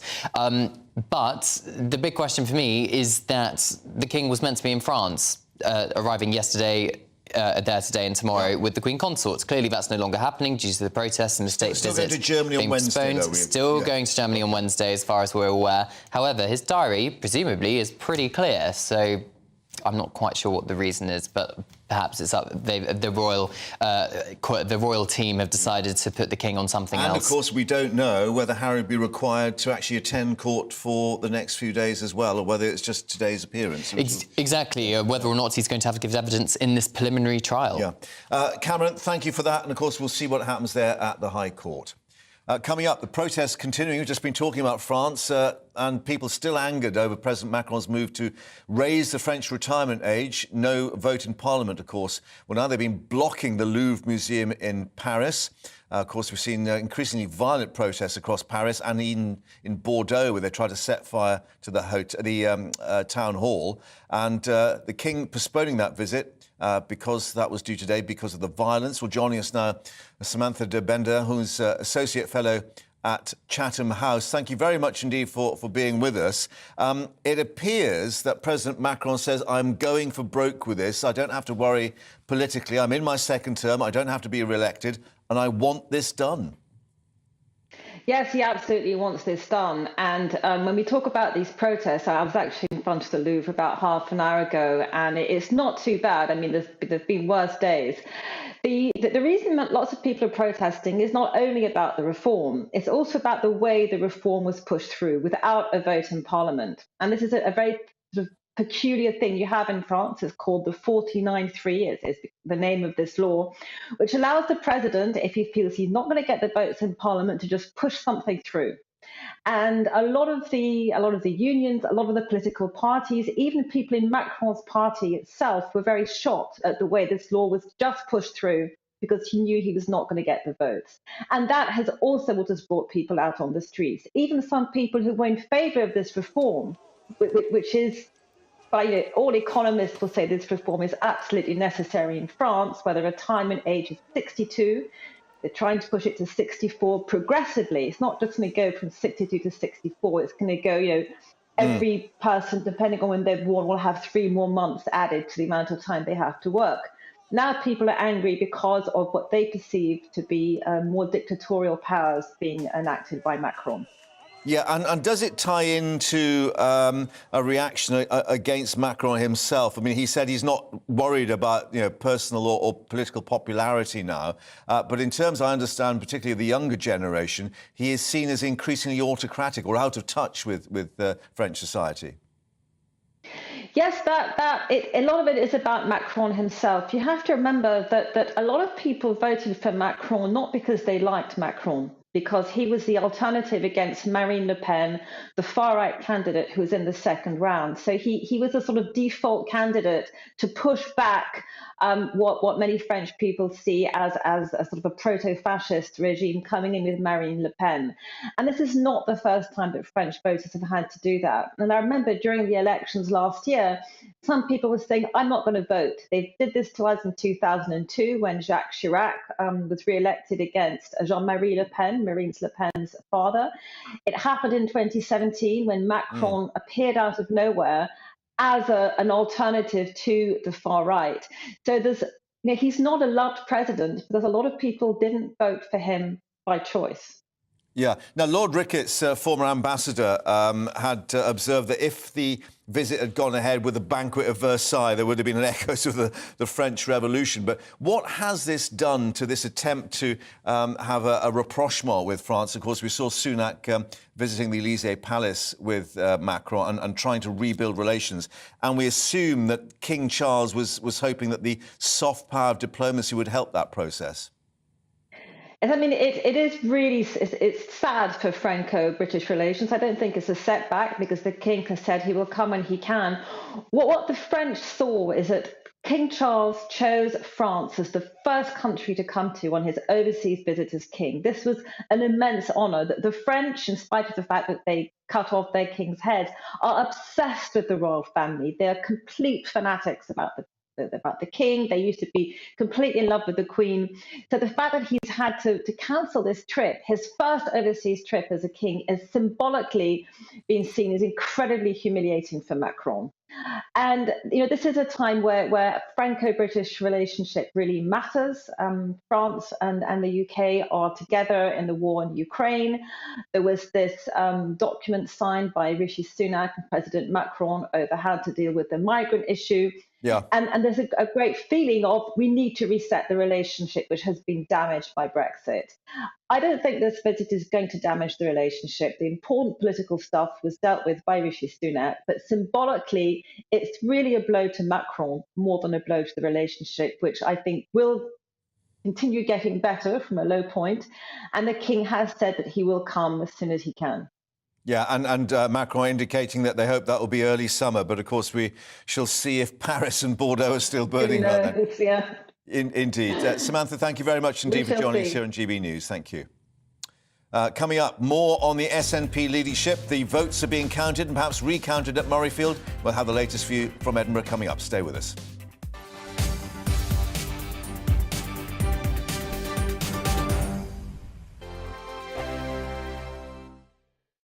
I joined GB News because I was sick and tired of not hearing my views being represented, not just mine, but so many people that I knew and spoke to. I just couldn't get my voice out there. I couldn't say anything. I couldn't do anything. Whatever the narrative was, I kind of had to follow it. GB News is there to provide a voice for those who have been ignored by the establishment media. We think different things. We've got a different style. GB News is here to be optimistic and positive about the future. It's real kind of dynamic and flowing, with the audience very much at the heart of it, like a big family. Here at GB News, we talk about the things that matter to you. Hearing the voices from right across our towns and cities, especially our towns. All sides of the argument represented with a heavy dose of opinion. We're on a mission here to make a difference. And the GB News family really is here for you, and whatever time of day you can watch or listen. Britain's watching. Britain's watching. We're proud to be GB News. The People's Channel. Britain's news channel. Hello, I'm Michelle Dewberry, and you can join me every weekday 6 till 7 on Jubes and Co. You're an inspiration to us all. Clip that bit up. Well, you are. That's my ringtone. My political ambitions those days are gone, I can tell you. She's only teasing. Go on. He's probably going to want to lay down now. I'll give him 2 minutes to have one. Let's respectfully disagree. That's what we like on Jubes and Co. Come and join us. GB News, the People's Channel. Michelle Dewberry, weekday evenings at 6 o'clock. Westminster is going around in ever-decreasing circles, followed by the media. Britain is broken. How on earth did we get into this mess? But more importantly, how do we get out of it? Join me at 7 p.m, Mondays to Thursdays on Farage, here on GB News. We will have open, rational debate. We've got to work out how Britain moves forward from this. Join us here on GB News, the People's Channel. Britain is watching.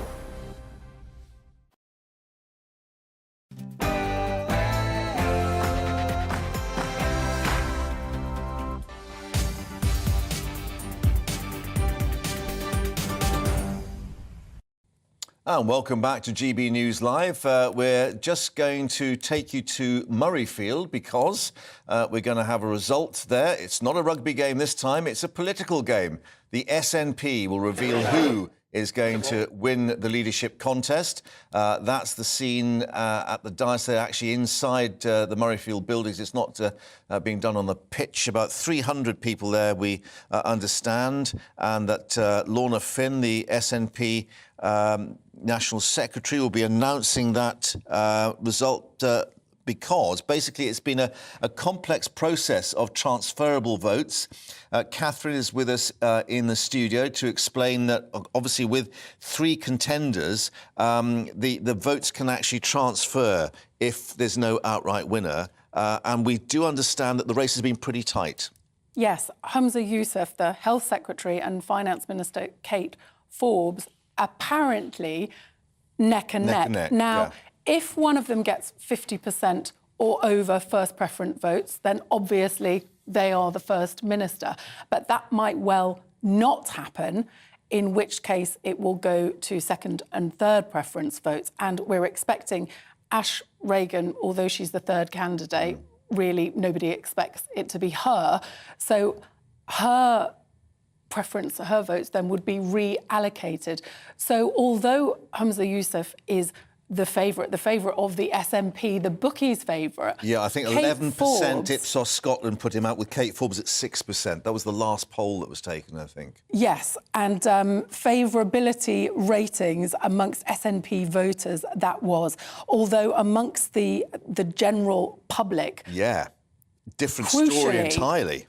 They prefer Kate Forbes. So it could well be that it is not the SNP's chosen golden boy, who apparently was tipped off. The continuity candidate, he was called. Before Nicola Sturgeon resigned, he was allegedly tipped off that she was going to go, whereas Kate Forbes, reported in the Times yesterday, Nicola Sturgeon's people were trying to get her to not stand, basically. And of course, there was the whole issue about her conservative Christian standpoint on various issues, which came to the fore. But just to touch on that, in terms of the general public, outside SNP supporters, Kate Forbes minus 8%, Humza Yousaf minus 20%. And of course, we reflect this is not just the SNP leadership. They become First Minister, that in a few days. I think the vote on that is in Holyrood tomorrow.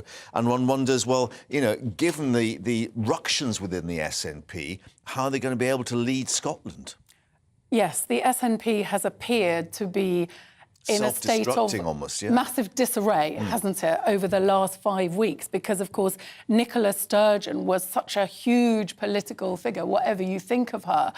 She was seen as very strong. Her husband, Peter Morrell, was the chief executive. And since she unexpectedly announced that she was resigning in February, we've seen a lot of animosity, a lot of resignations, a lot of controversy. Only a week ago, Nicola Sturgeon's husband, Peter Morrell, resigned suddenly because he was going to be pushed out because the 100,000 SNP members, which it was told that they had, wasn't quite 100,000, turned out 30,000 less than that, 72,000.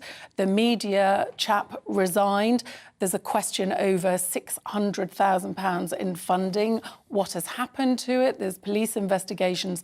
They really have got themselves into a terrible mess. And also among the candidates themselves, it's been a very unedifying spectacle, much like the Conservative leadership candidate last year. The divisions, the infighting, it's really been a very bad look for the SNP. And particularly difficult, perhaps, for Humza Yousaf, in that we've had, separate to all the various claims and counterclaims on the hustings, this report on the NHS in Scotland in a pretty dire state. And he's, of course, had that brief. And then we had Kate Forbes, when she was questioned, would you have Humza Yousaf in your cabinet? Yes, but not handling health. I mean, with friends like that, who needs enemies, as they say? He has a very checkered record, shall we say. I mean, Scotland is the drug death capital of... Glasgow particularly, and Edinburgh, Europe. They have huge, huge issues. And, I mean, he's had various gaffes. Only about a week ago, he was with a group of Ukrainian women asking where the men were and was told, well, the men had to stay to fight the war. Kate Forbes is seen by many as being much more competent, but of course she's socially very conservative.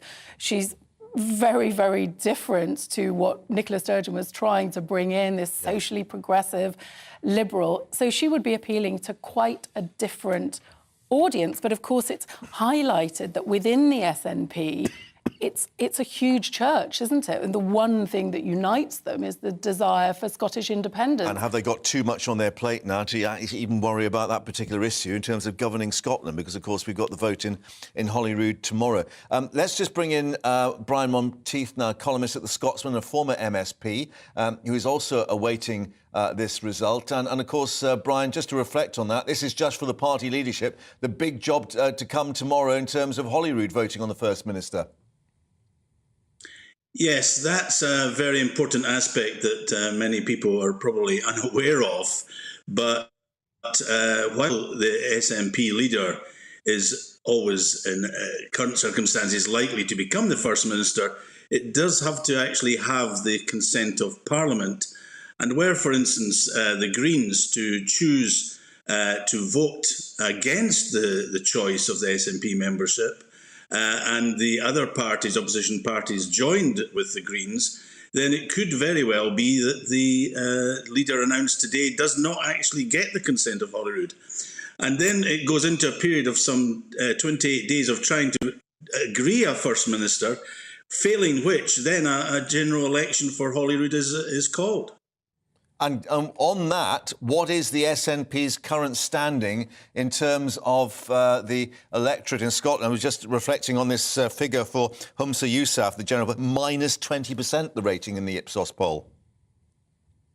Well, undoubtedly, we could expect the SNP to suffer badly. My view would be very simple, that even if Nicola Sturgeon were still First Minister and there were to be a general election for Holyrood now, the SNP would lose seats. I think the whole gender recognition bill saga was very damaging to the SNP, and I think the opposition parties would make great inroads because of that. Yeah, and we've got, obviously, the interim chief executive talking about this tremendous mess. Given that, where is this issue of independence? Have they just got too much on their plate to worry about governing day to day, apart from the bigger picture, if you like?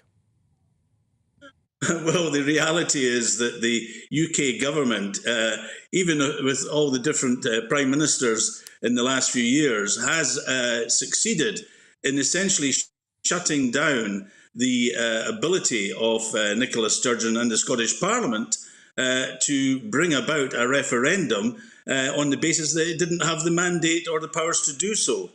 So that is the important issue, that there is nowhere for the SNP currently to go on independence, and that's what's foxing them. And they really have to turn to actually delivering well and competently on domestic policies, I think, to regain the faith of the Scottish people. OK, well, let's just remind us that we got Catherine watching this as well here in the studio, because, Catherine, one wonders what Nicola Sturgeon is making of this, because we understand she is going to write a book about all this. It might be quite a big book, yes, given what's been happening. Seems to have been a bit of a lack of succession planning, doesn't there? Because, of course, when Nicola Sturgeon took over from Alex Salmond, it was very clear she was the heir apparent. She was going to take over. And Nicola Sturgeon's resignation, only a few weeks after saying she had plenty left in the tank, really did take everybody by surprise. Kate Forbes has recently had a baby, was on maternity leave, wasn't even sure initially that she wanted to stand, and now they are feeling the effects of that. But what I would say is that the Conservatives will be delighted about what's happening, also Labour, because this presents a real opportunity for them. First of all, the big figure of Nicola Sturgeon gone, whoever comes in is not likely to be able to sort of weld everybody together in the same way. And also the possibility, the next election, of winning seats in Scotland, Labour particularly, who of course used to dominate Scottish politics. They've currently only got one seat in Scotland. if they could get themselves back up to maybe 20, that would make it much easier for them to get a majority. In fact, they wouldn't have to worry so much about the red wall seats if that happened. They said, I wrote it down earlier because I was struck by it, Labour would need a 9% swing in England to win the general election if they get a decent block of seats in Scotland, whereas otherwise they'd need 15% without Scotland. So this is potentially really great news for Labour. Okay. They would prefer Kate Forbes because she's socially very conservative. Yeah. So they think they might be able to peel quite a lot of liberal, progressive SNP voters away. The Conservatives would much prefer to have Humza Yousaf because they feel that he's not terribly competent and that the checkered history, as you've described it, yeah. And are we any clearer as to what decided Nicola Sturgeon to go at this stage? Because that, presumably, will be the big reveal in the book.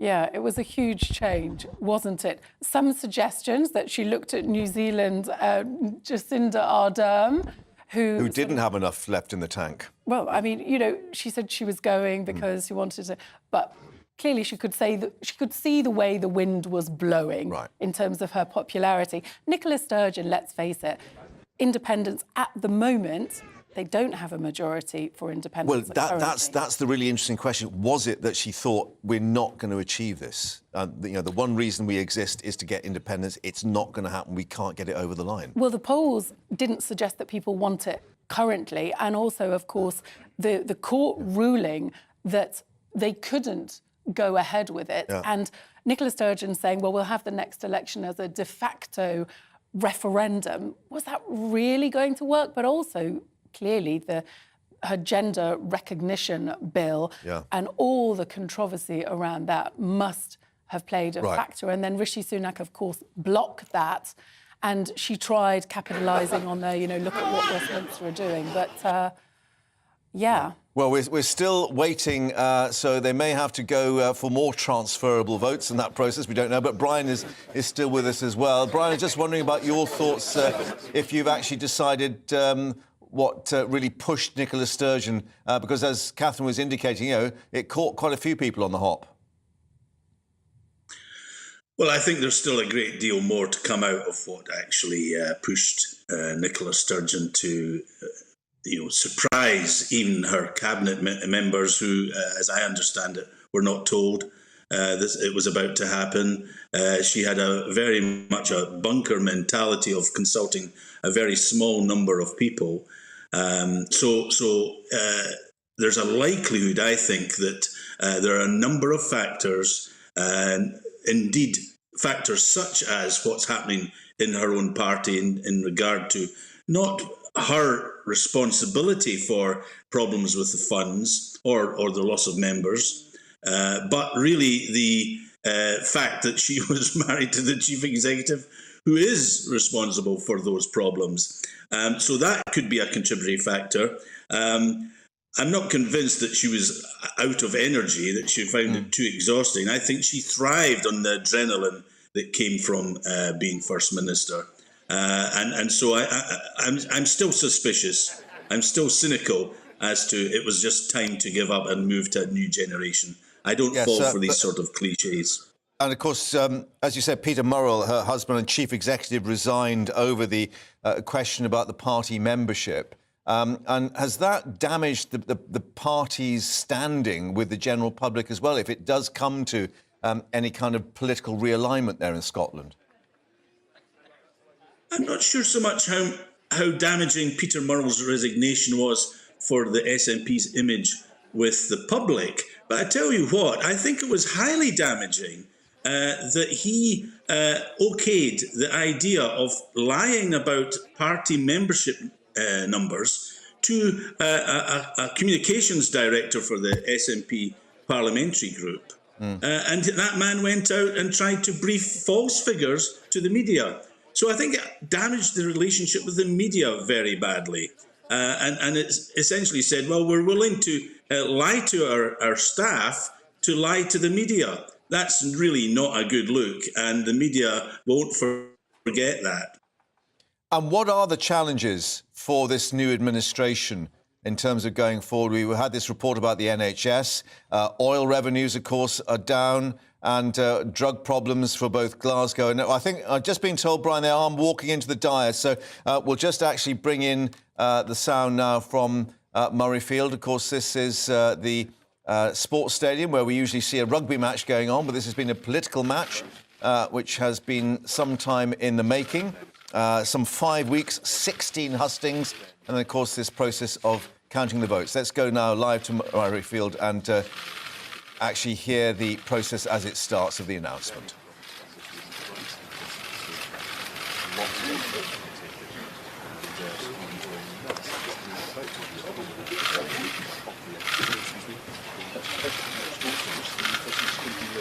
Good afternoon and welcome to Murrayfield. My name is Kirsten Oswald and I am the SNP Business Convener. And I'm delighted to be here today at the culmination of this election contest to choose our new SNP leader. The contest has taken our three candidates the length and breadth of Scotland. They've beamed into our living rooms via TV debates. They've worked tirelessly to engage with members all over the country. So this is a historic moment for the SNP. And as we look forward to our new leader, I want to thank Nicola Sturgeon for her exceptional leadership over the past 8.5 years. I'd also like to convey my thanks to the candidates, to our members, and to everyone at SNP HQ and our National Executive Committee who worked so hard behind the scenes to deliver this important exercise in party democracy. And I'm delighted to welcome to the stage to announce our new leader, Lorna Finn, SNP National Secretary.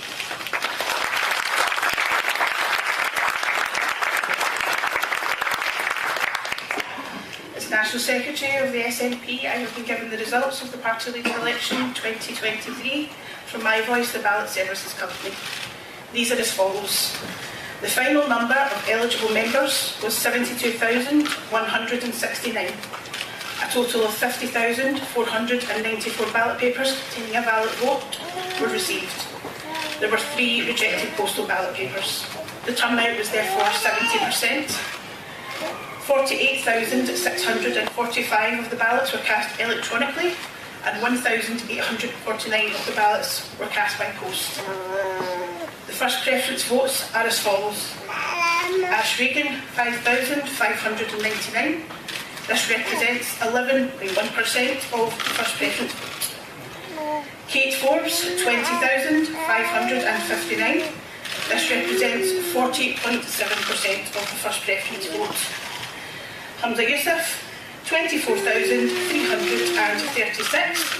This represents 48.2% of the first preference votes. As no candidate received more than 50% of the votes, Ash Regan, as the candidate who received the least number of first preferences, was eliminated, and the second preference votes in favour of Kate Forbes or Hamza Youssef were given to them. The result after those votes were redistributed was as follows. Kate Forbes, 23,890. This represents 47.9% of the final vote. Hamza Youssef, 26,032. This represents 52.1% of the final vote. I therefore declare Hamza Youssef duly elected as the Scottish National Party leader.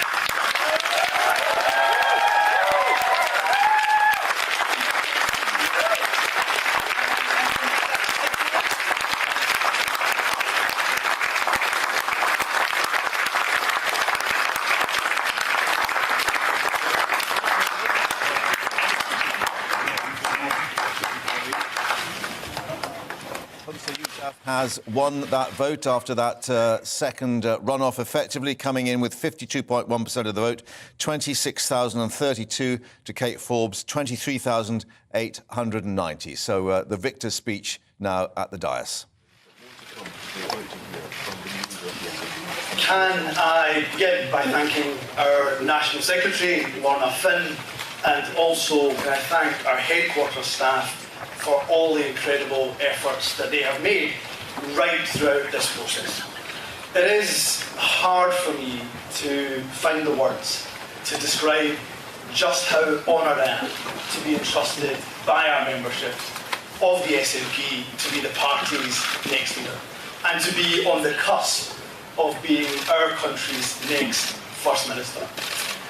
Can I begin by paying tribute to my colleagues, both Kate and Ash. During almost 20 hustings, it's probably felt like we've seen each other more than we have our respective families. You both have put in an incredible shift, and I know that collectively we will continue to work hard as part of Team SNP. I am not just humbled of that, I most certainly am.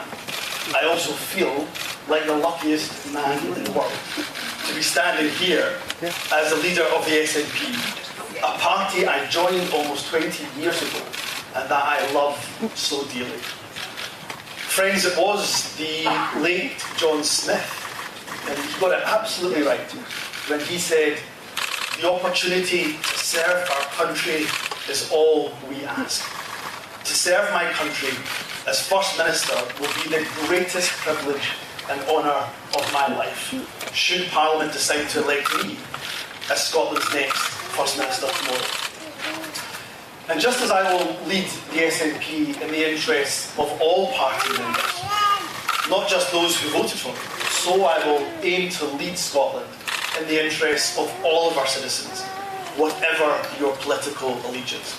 If elected as your First Minister after tomorrow's vote in Parliament, know that I will be a First Minister for all of Scotland, that I will work every minute of every day to earn and to re-earn your respect and your trust. I will do that by treating you, the people of Scotland, with respect. There will be no empty promises or easy sound bites when the issues in front of us are difficult and complex, because government is not easy, and I won't pretend that it is. My immediate priority will be to continue to protect every Scot as far as we possibly can from the harm inflicted by the cost of living crisis, to recover and reform our NHS and other vital public services, to support our well-being economy, to improve the life chances of people right across this country. I will move quickly to develop plans to extend childcare, to improve rural housing, to support small businesses and boost innovation. I will bring forward reforms of the criminal justice system. I'll work with local government to empower our local authorities. And as First Minister, I will not shy away from those exceptionally tough challenges that require the difficult decisions. But where there's challenge, I will use it to also find opportunity. My government will seize the economic and social opportunity that the journey to net zero will bring. A country as energy rich as Scotland should not have people living in fuel poverty. The government I lead will renew and redouble our efforts to lift people out of poverty, to make work fair, to make our economy work for the people, and to ensure as we become a more prosperous country, we also become a fairer country too. And while I have had my fair share of battles with the UK government over the years, and there may well be some to come, I will work with them and other devolved nations constructively where I can in the best interests of our nation. I'm a proud Scot, and equally a proud European too, and Scotland is a European nation. We want to return to the European Union and play our part in building a continent that's based on human rights, on peace, prosperity and social justice. To the people of Scotland, the SNP has earned your trust by governing well, by ensuring that your priorities are our priorities. As a party and as a government, we are at our best when we are radical and bold. And the challenges we face today, they require nothing less of us. That is what I promise the people of Scotland, if Parliament, of course, puts its trust in me tomorrow.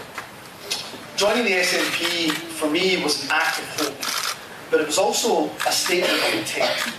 I was determined then, as I am now, that we will deliver independence for Scotland, together, as a team. Leadership elections, by their very nature, can be bruising. However, in the SNP, we are a family. Over the last 5 weeks, we may have been competitors, or supporters of different candidates.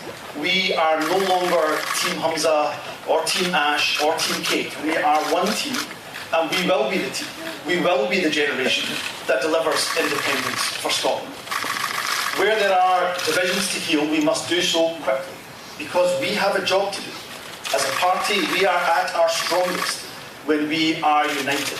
And what unites us is our shared goal of delivering independence for our nation. To those in Scotland who don't yet quite share that passion that I do for independence, I will aim to earn your trust by continuing to ensure we govern well, and earn your respect as First Minister by focusing on the priorities that matter to all of us. And in doing so, using our devolved powers to the absolute maximum effect to tackle the challenges of the day. And for those of us in this room and watching who do believe in independence, we will only win by making that case on the doorsteps. And my solemn promise and commitment to you is that I will kickstart our grassroots, our civic-led movement, and ensure our drive for independence is in fifth gear. The people of Scotland need independence now more than ever before, and we will be the generation that delivers independence for Scotland. Before concluding, I want to take the opportunity to thank some very, very special people indeed, and I wouldn't be standing here today if it wasn't for the support and the encouragement of a number of hard-working people. First of all, there is my amazing wife, Nadia. She is not just my rock, she is my compass, who helps to guide me through the most difficult times in life. There is no way, not a chance in hell, that I would be standing here if it was not for your love, for your support, and for your advice. Thank you for believing me and for always being there for me. I will love you more, and I do love you more than words, more than the words that I can find to express. To my girls, this job will at times be all-consuming, I suspect, but know that there is no more important job in my life than being your dad. To Maya and Mal, you will always, always come first. To my mum, to my dad, to my sisters, thank you for your unwavering support throughout my life, for picking me up when I have been down and for telling me to keep going when at times I had my doubts. I'd also like to thank my phenomenal campaign team. You have worked day and night over the last few weeks to support me. You've all sacrificed time with your family and your friends because, like me, you believe in our vision of a progressive, socially just Scotland, and I will not let you down. A special mention to Neil Gray. He is quite simply the best corner man I could have asked for. During the roller coaster of emotion that is any leadership contest, you have been by my side, and there is no way I would have made it to the finish line without your support. And to my good friend and colleague, Shona Robertson, your wise counsel has been indispensable to me during this contest. To our now former leader, Nicola Sturgeon, and her deputy in government, John Swinney, thank you for your dedicated service to this party, to our country, and to all the people of Scotland. You have left me strong foundations to build upon. And thank you to my colleagues in both parliaments, across local government, and activists around the country who have been so supportive and so encouraging. I will ensure that I harness all of the talent across the party and across the country as I build that team that will take Scotland forward to deliver our nation's independence. From our brilliant MPs, led ably by Stephen Flynn and by Mary Black in Westminster, to our leaders in local government, as well as our exceptional group of MSPs in the Scottish Parliament, our Parliament has an array of talent right through its ranks. Our parliamentarians, our councillors, our activists, our members, all have a vital part to play on our journey to independence, as do our friends right across the independence movement. To have your confidence as I take on the role as SNP leader means so much to me. My final thanks is to my grandparents.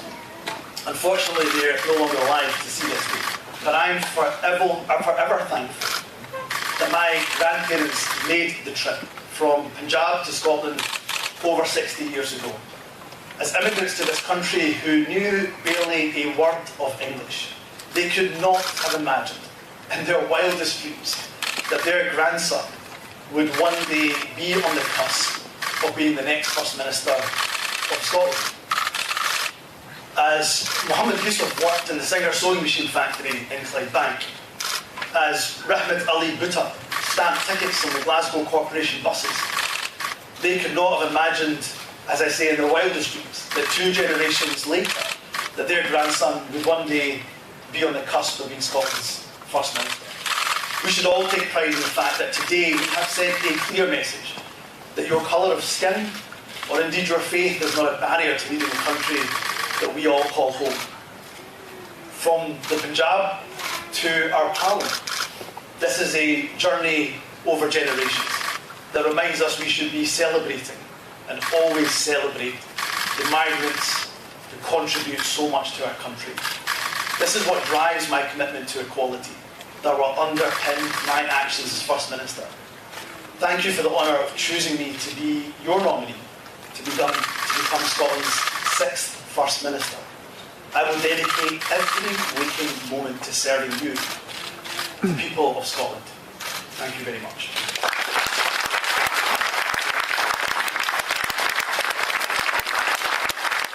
So the applause there for Humza Yousaf, reflecting on the fact that his grandparents arrived 60 years ago from the Punjab with not a word of English. And, of course, he is the first leader of the party and perhaps by tomorrow first minister of Asian heritage and a Muslim, indicating his grandparents had been the catalyst. Always celebrate migrants contributing to so much to our country, he said. So a very pointed message there. And indicating also that he had taken on the words of the late John Smith, of course, the Labour leader, about no greater opportunity to serve our country. That's all I ask. And just to reflect that he's now taking some questions, we'll just head back to Murrayfield and see what reporters are asking. She failed. What makes you think you can succeed where she couldn't? So first and foremost, I want to pay tribute again to Nicola Sturgeon, because she has left us with a really strong foundation. And we will build upon that foundation. I will build upon that foundation. But it won't just be me. I'm going to build the team that's going to deliver independence. I've already spoken throughout this campaign of how much admiration I have for both the colleagues who joined me in this leadership context.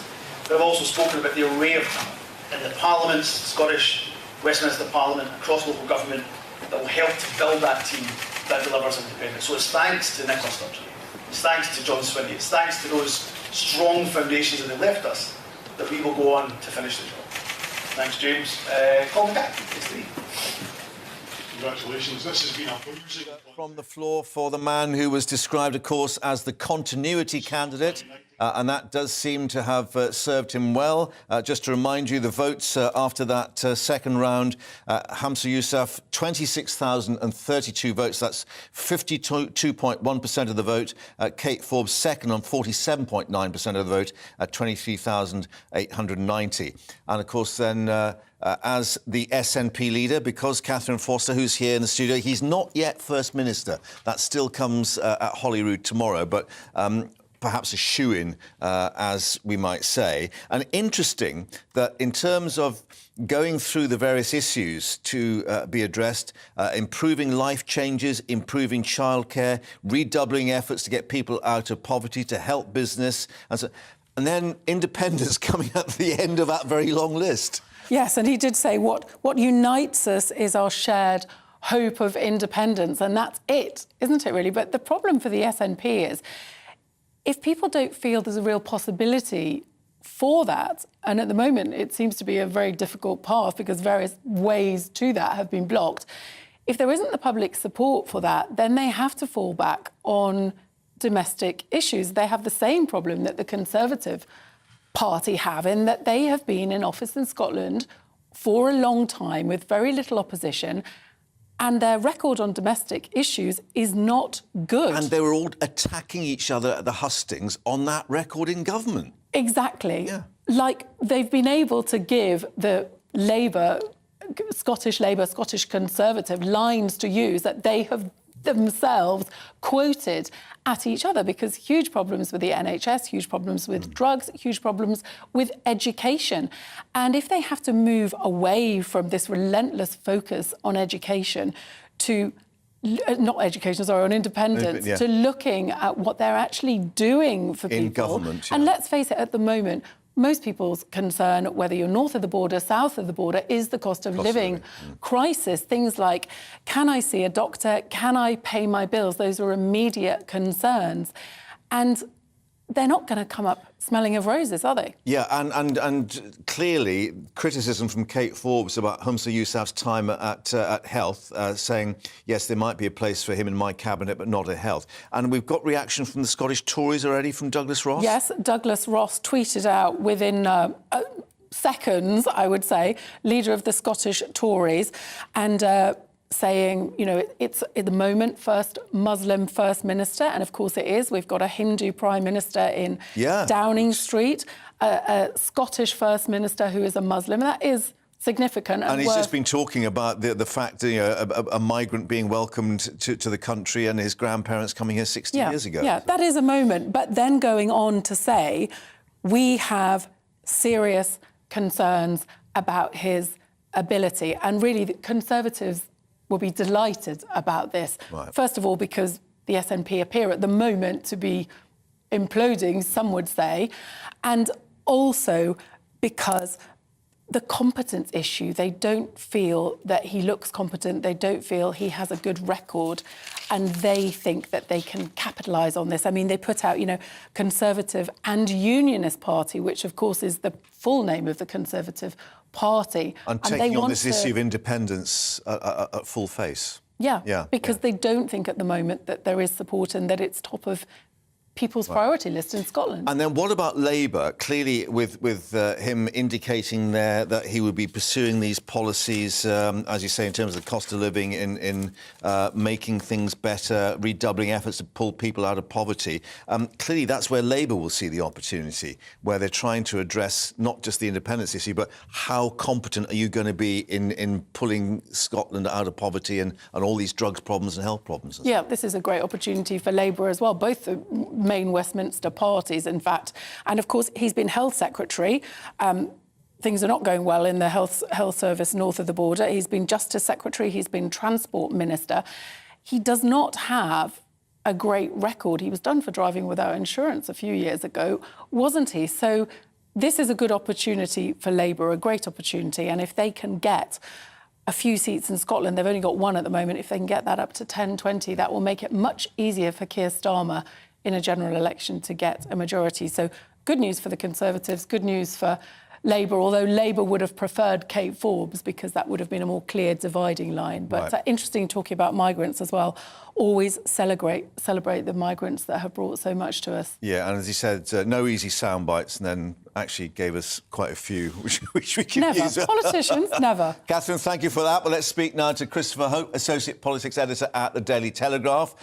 Christopher, he was described as the continuity candidate, but we suspect that there'll be anything but continuity now in terms of the politics north of the border. Well, that's right. I think that the Tories, and I would say Labour even, might be quite pleased with this, because it certainly he's the weaker candidate. They were more worried about Kate Forbes and how she might behave and might draw across some wavering Labour voters and some Tory voters. And that now won't happen. I think it's a good day probably for Keir Starmer. It makes it easier for him to win a general election majority late next year. Maybe he might get now 20 MPs, some are saying, up from just one at the moment, because there's concerns about Nicola Sturgeon's record, the concerns about Humza Yousaf's personal record, as Catherine was saying, both in transport and health and elsewhere. And that's the concern. I think it may be a good thing for Nicola Sturgeon. It means her legacy is probably a bit more secure than it was had one of the other candidates won. But certainly this won't really help, I think. The SNP, I think it's going to be a problem here with the continuing, maybe an issue of the decline of services. That might be a big worry, I think. Yeah, and the whole question now about independence, I mean, in his victory speech there in Murrayfield, he was going through, improved life chances, improved childcare, help business, and independence came at the end of the list. That's right. He's recognising there, isn't he, that actually the numbers are not really there now for an immediate poll. And the idea of having a referendum on independence at the next election, as was mooted by Nicola Sturgeon, has now gone away. And that must be the issue. Now, where do you take independence? It's about delivery and getting the services right and dealing with the NHS waiting list and elsewhere. And can he do that? That's where he recognises it's now to go back to the knitting of what you do running a country, governing a country. If nothing else, he must have listened to what the other candidates are saying, Ash Regan and Kate Forbes, and recognise that that is the future and that's how you move towards independence. But it shows how it slipped down the agenda. I look at the numbers there, 52%, 48%. Yes, those numbers again in favour of the winner. Yeah, so still, a split party as such in that respect. And of course, he's not First Minister yet. That comes at Holyrood tomorrow. And one wonders what Douglas Ross will be doing in terms of attack lines. Already, as Catherine indicating, questioning his abilities and looking at his past record. And you simply trot out the attack lines used by Kate Forbes against Humza Yousaf, don't you? You use in those TV debates quite brutal attacks on his record in government. The one upside, I suppose, for stability, it means it's more likely now that the Greens will stay in coalition with the SNP in Scotland. There had been a real fear, certainly if Kate Forbes were one and certainly Ash Regan, that they would have walked away. That now won't happen, and that must be a relief, I think, probably for continuity and having some form of settled government in Scotland. Of course, the next vote in the Scottish elections is not for a few years away, but all eyes will now be on what this means for Keir Starmer and winning power after the next election. And quick reflection on the SNP itself. Mike Russell, the interim chief executive, having described it as a tremendous mess. Questions about the party membership, even though we've got the figures now as to those who voted, 72,000 odd. And questions about this missing 600,000 still not actually addressed. That's right. We don't know where the police investigation is going on that. We're expecting something imminently. It may be a good thing that there is an ally of Nicola Sturgeon, someone who is tied to her record, still running the party and the government. That could help her. But it certainly is worrying, I think, that this stain will hang over until the police sort out what to do next on that. But I think the SNP, it is rapidly turned into a mess. They've lost 30,000 supporters in barely a year, and that's now confirmed by the numbers out today. They've lost a chief executive, they've lost obviously a party leader. It does seem difficult to come back from here, but they will do it because, of course, the union vote is always split in Scotland.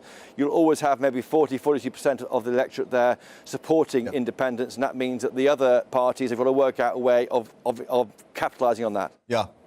Christopher Hope from The Telegraph, soon to be with us, of course. Thank you very much for updating us there at Westminster, and we'll see what emerges in Holyrood tomorrow, of course. Thank you very much indeed.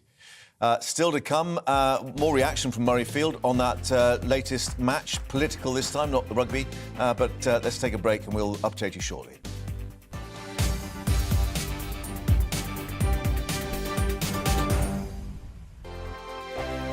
First and foremost, I am a GB News fan, and I was before I was working here. Just love the fact that we're asking the questions that a lot of establishment media won't ask. With a bit of a twist, we not only want to inform you, but we want to keep you entertained. It's worth the drive because you get in and the team's all ready and waiting, they're itching to go, and it's a proper little family. GB News is the People's Channel. It's the audience that makes the programme sing. We're giving our viewers and our listeners a voice.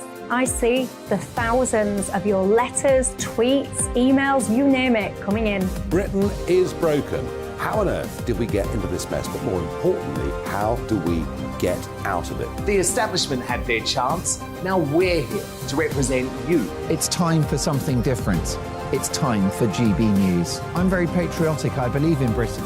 Our best days lie ahead. Britain's watching. Britain's watching. Join us here on GB News. The People's Channel. Britain's news channel. Monday to Thursday, 9 p.m. till 11 p.m. Join me, Dan Wootton. I'll bring you the sharpest takes and hottest debates. Do you not believe in prison? I don't believe in prison. I'm completely stunned. I guarantee you there'll be no spin, no bias, no censorship. I actually was personally quite offended by it. And no reason to go to bed. So I guess they've always been quite woke. That's Dan Wootton tonight on TV, radio and online. Monday to Thursday from 9 p.m. till 11 p.m. on GB News. The People's Channel, Britain's news channel. I'm Simon Evans. Join me on GB News for Headliners at 11 p.m. What's the scoop? I'll be joined by two of the country's top comedians. That's right. As we take a look at tomorrow's newspapers tonight. We're going to get into trouble. If it's a big story, we'll be covering it. Spill some tea on him. There we go. But we'll also have some fun. I wouldn't stick up a bank. My father didn't love me. So anyway, Headliners every night from 11 on GB News, the People's Channel, Britain's news channel.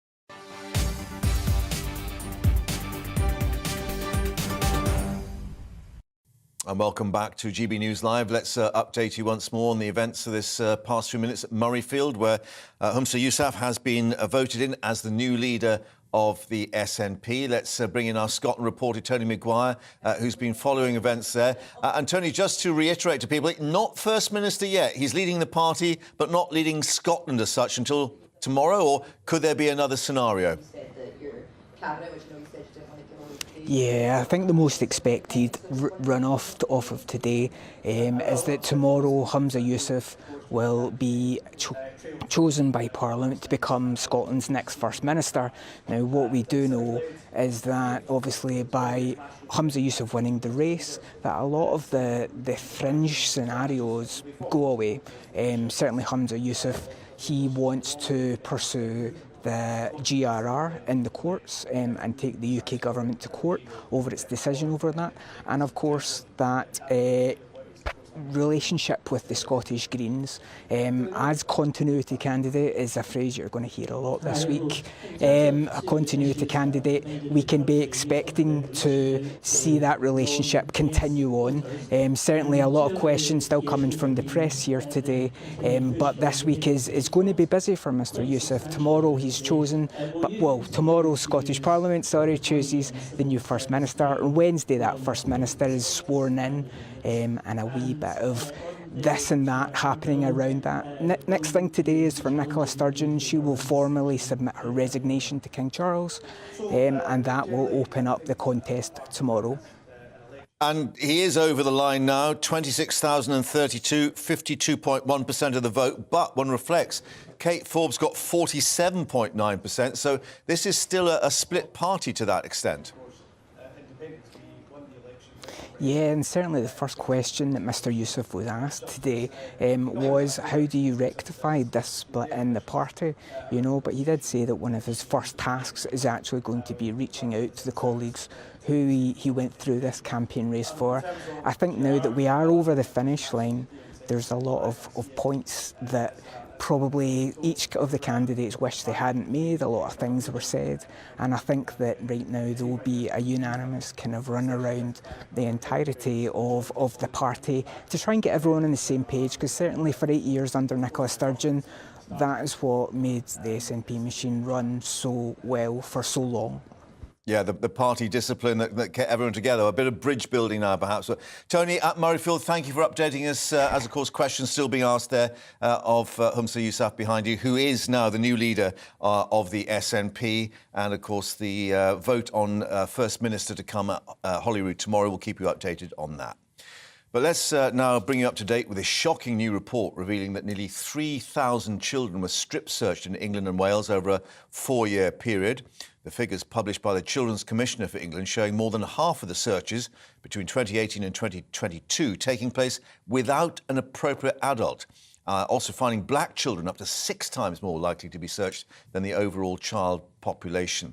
Well, let's get the views now of the former chair of the London Assembly's Police and Crime Committee, Sean Bailey, who joins us, because, Sean, we're learning, looking at the figures, that an awful lot of these statistics do relate indeed to the Met once more. Well, look, you have to put these things in context. Of course, the Met is by far the largest police force in the country, and it polices a conurbation with 10 million people in it. So their figures are always going to outstrip the rest of the country. But looking at, obviously, the other issues surrounding the Met, is there a question about the policy, if you like, of how they deal with people? These are guidelines as such, but clearly important guidelines, particularly when you're getting so many young children and they're being strip-searched in the back of cars or even in adventure playgrounds and so on. Look, there's 2 issues here. One, there will be questions asked because the Met is in a very poor place when it comes to the trust of the public. So it means that when any issue comes up like this, and this is a particularly tricky issue, people start to ask very tough questions very early on, because the Met has a long way to go with public trust. But also, stopping and searching children, strip searching them, is like I said, very tricky. It will need to be done, but the first thing, it needs to be done properly, so that the protocols, etc., need to be written and understood and adhered perfectly. Because if they're not, there's tough questions to ask. And before someone says we shouldn't stop and search any children, they need to bear in mind, if we blanket say we will not stop and search any children and strip search them, what will happen is vulnerable children will be targeted by the likes of drug dealers and people with weapons to carry all kinds of contraband, because they can confidently say to them, you will not be stopped. So we need to be careful about making particular groups of children, particularly black children, vulnerable. Yeah, but isn't this the whole point of what Rachel D'Souza has said as the Commissioner? It's quite clear the code of practice is there, so the rules are there. You just need to adhere to them. Yes, in certain sense, she's completely right. You do need to adhere to these rules. But the conversation around this has focused a lot on race and have said, you know, we shouldn't stop any black children. We need to be very careful about that to expose those children to danger. And also, as well, the rules are there, and any police officer has broken the rules, let's just come down on them. We have the rules, let's go after it. But we've got to talk about stop and search, and in a very particular way. For instance, when Sadiq Khan ran to be Mayor of London, he trumpeted loud and far that he would reduce stop and search, and he went ahead and he did that. But of course, under Sadiq Khan, we've had two record years for homicides. And of course, the vast majority of those homicides have been in the black community. So there's a different racial component as well. So we have to be very balanced in how we have this discussion. And is there particular concern now as regards these youngsters that a lot of them are being used as so-called drug mules by the county line gangs, that they are seen as being sort of under the radar, if you like, of people, and even these suggestions they're going up and down on trains to actually get the drugs distributed? Yes, there's two elements to this. One, in London, a lot of young people carry weapons because they believe it will protect them from the other young people carrying weapons. And that's why stop and search and strip searches will always be an element of policing, unfortunately, in London.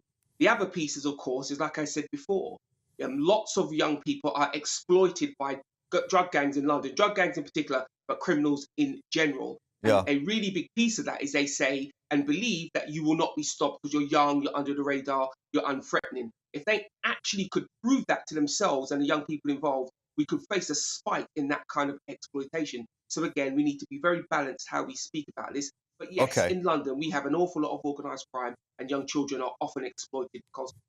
Well, I think some 17 findings or recommendations, rather, from the Commissioner. How do you expect police forces, particularly the Met now, to react to that? They said they're obviously going to look carefully at it, but presumably they're going to be under the cosh, if you pardon that expression. Look, the Commissioner is in the right position. She should be making these asks. That's her job, to represent young people, because there's a broad set of young people she has to represent. But the Police Commissioner has to be cognizant of the safety of all Londoners. And that means sometimes when people ask for things that seem like common sense, that seem sensible, he will have to look at it through the prism of being a police officer. He should look at all of those things. He should take them carefully. Some of them, I think, he'll implement almost immediately, because they are common sense and kind offers. But I think some of them, he'll have to look at the operational capacity to do so, and also what it really means for the safety of very vulnerable communities in London. One more time, if we say we will not search these young people, what we do is expose that particular community to a very, very present danger. Sean Bailey, thank you very much indeed for joining us with your reaction to that. Thank you very much. Coming up, starring at a court in London, Elton John and Prince Harry together. But their legal proceedings this time, we'll update you in a moment. You've probably seen politicians interviewed 1,000 times, but we do it differently. We find out who they really are, we don't shout, we chat, and hopefully we bring a bit of light, not just heat. Did you know Kate Moss? Apparently. Do you have a pair of jeans or a pair of jeans? No, of course I don't. What would I do with them? My friends are like, oh my God, what's she doing now? Join me every Sunday at 6 for Gloria Meets, only on GB News, the People's Channel, Britain's news channel. I'm Jacob Rees-Mogg, the Member of Parliament for North East Somerset and a former government minister. For years, I've walked the corridors of power in both Westminster and the City of London. I campaigned in the largest democratic vote in our island story. I know this country has so much to be proud of. We need to have the arguments, the discussions on how we make it better. The wisdom of the nation is in its people. Vox Populi, Vox Dei. That's why I'm joining the People's Channel. Join me Monday to Thursday at 8 p.m. on GB News, Britain's news channel. Here on GB News Live, we'll be keeping you in the picture, finding out what's happening across the country and finding out why it matters to you. We'll have the facts fast with our team of reporters and specialist correspondents. Wherever it's happening, we'll be there from 12 noon on TV, radio and online. GB News, the People's Channel, Britain's news channel. I'm Andrew Doyle. Join me at 7 o'clock every Sunday night for Free Speech Nation, the show where I tackle the week's biggest stories in politics and current affairs with the help of my 2 comedian panellists and a variety of special guests. Free Speech Nation, Sunday nights from 7 on GB News, the People's Channel, Britain's news channel. I'm Michael Portillo. Join me on GB News on a Sunday morning for topical discussion, debate, arts and culture, and sometimes even ethical dilemmas. I don't always agree with you, Michael. Michael Portillo, Sundays on GB News, the People's Channel, Britain's news channel.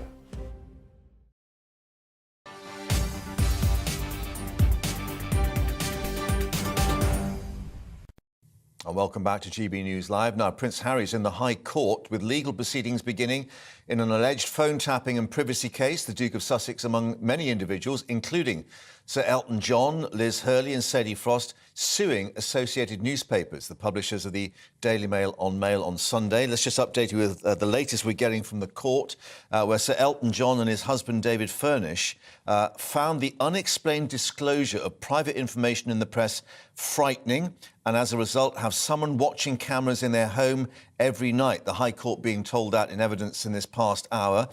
Details of the singer-songwriter and his husband's case against Associated Newspapers being revealed in written arguments for what is a preliminary hearing.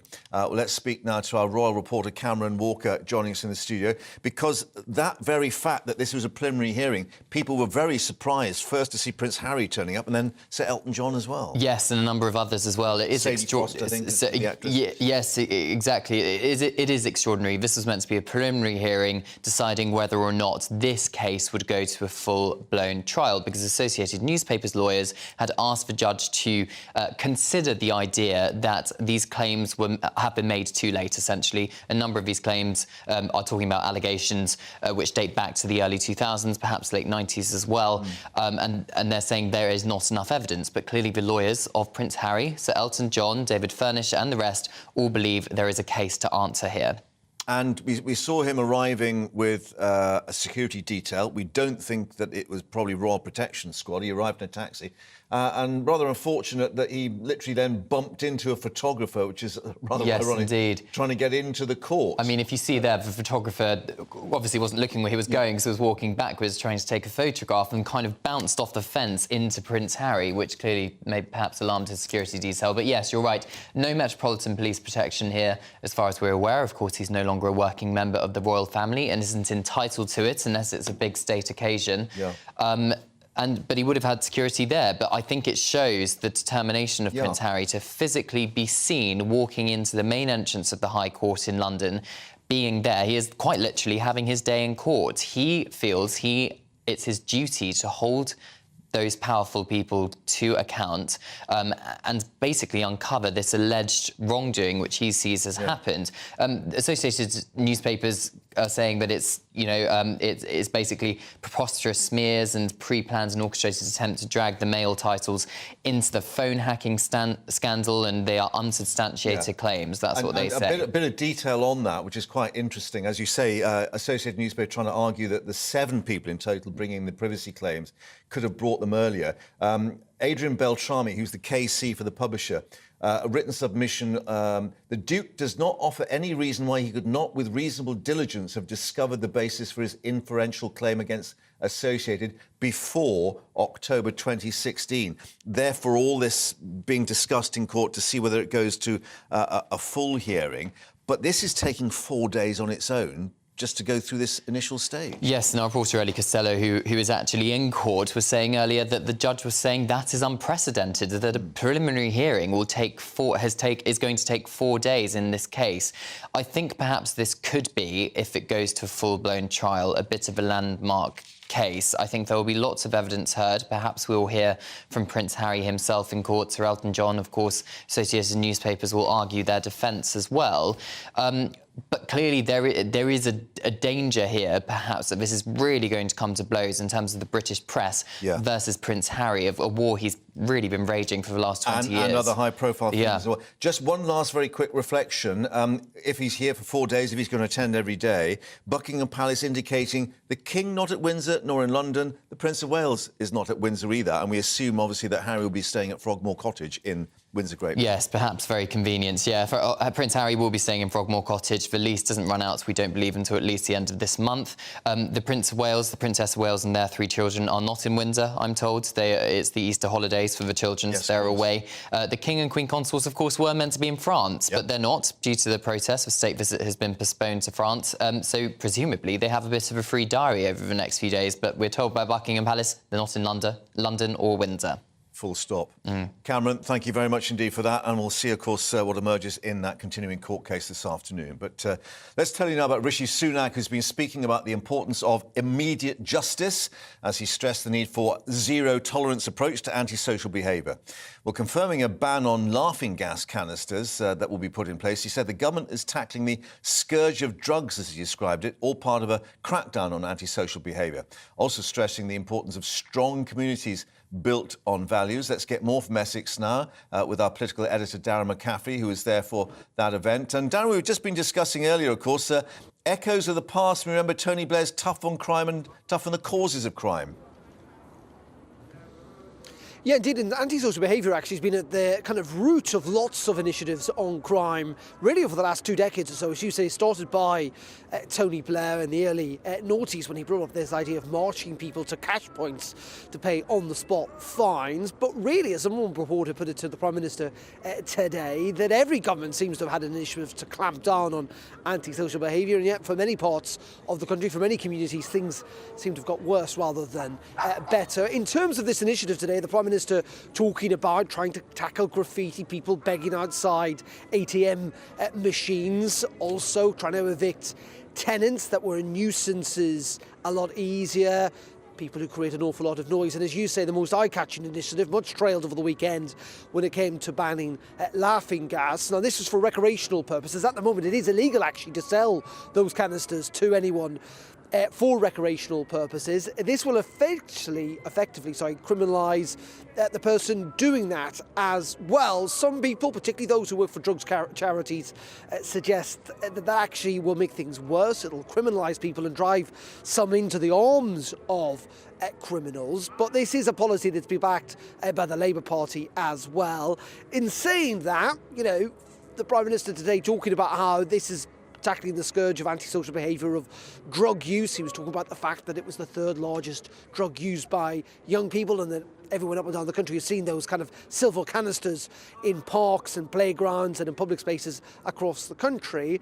Others, though, would suggest that maybe the Prime Minister needs to spend a bit more time focusing on far more serious crime, whether that be assault, murder, whether it be burglary, where conviction rates are currently marked at an all-time low.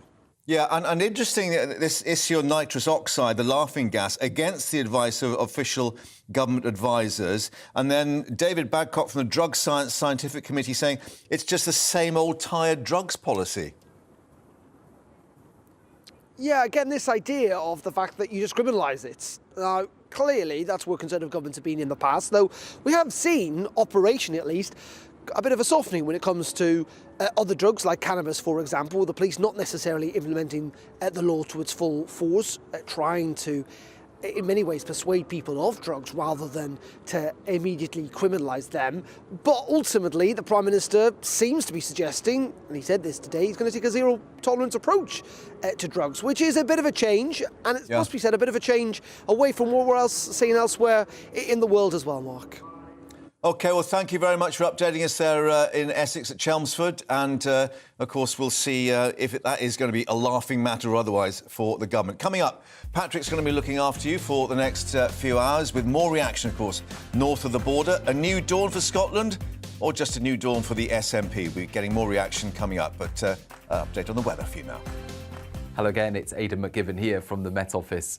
It's the finest day of the week today, but there is more rain on the way after a chilly night tonight. There are further weather systems lined up towards the west of the UK to bring more wet and windy weather in through the rest of the week, albeit with milder air. High pressure, in the meantime, is sticking close to the UK, and as a result, skies are clearing for most of us through the evening. One exception, Shetland, likely to see a spell of rain, perhaps even some sleet overnight, and it'll be breezy and cold here. And for northeast Scotland, for eastern England under clear skies,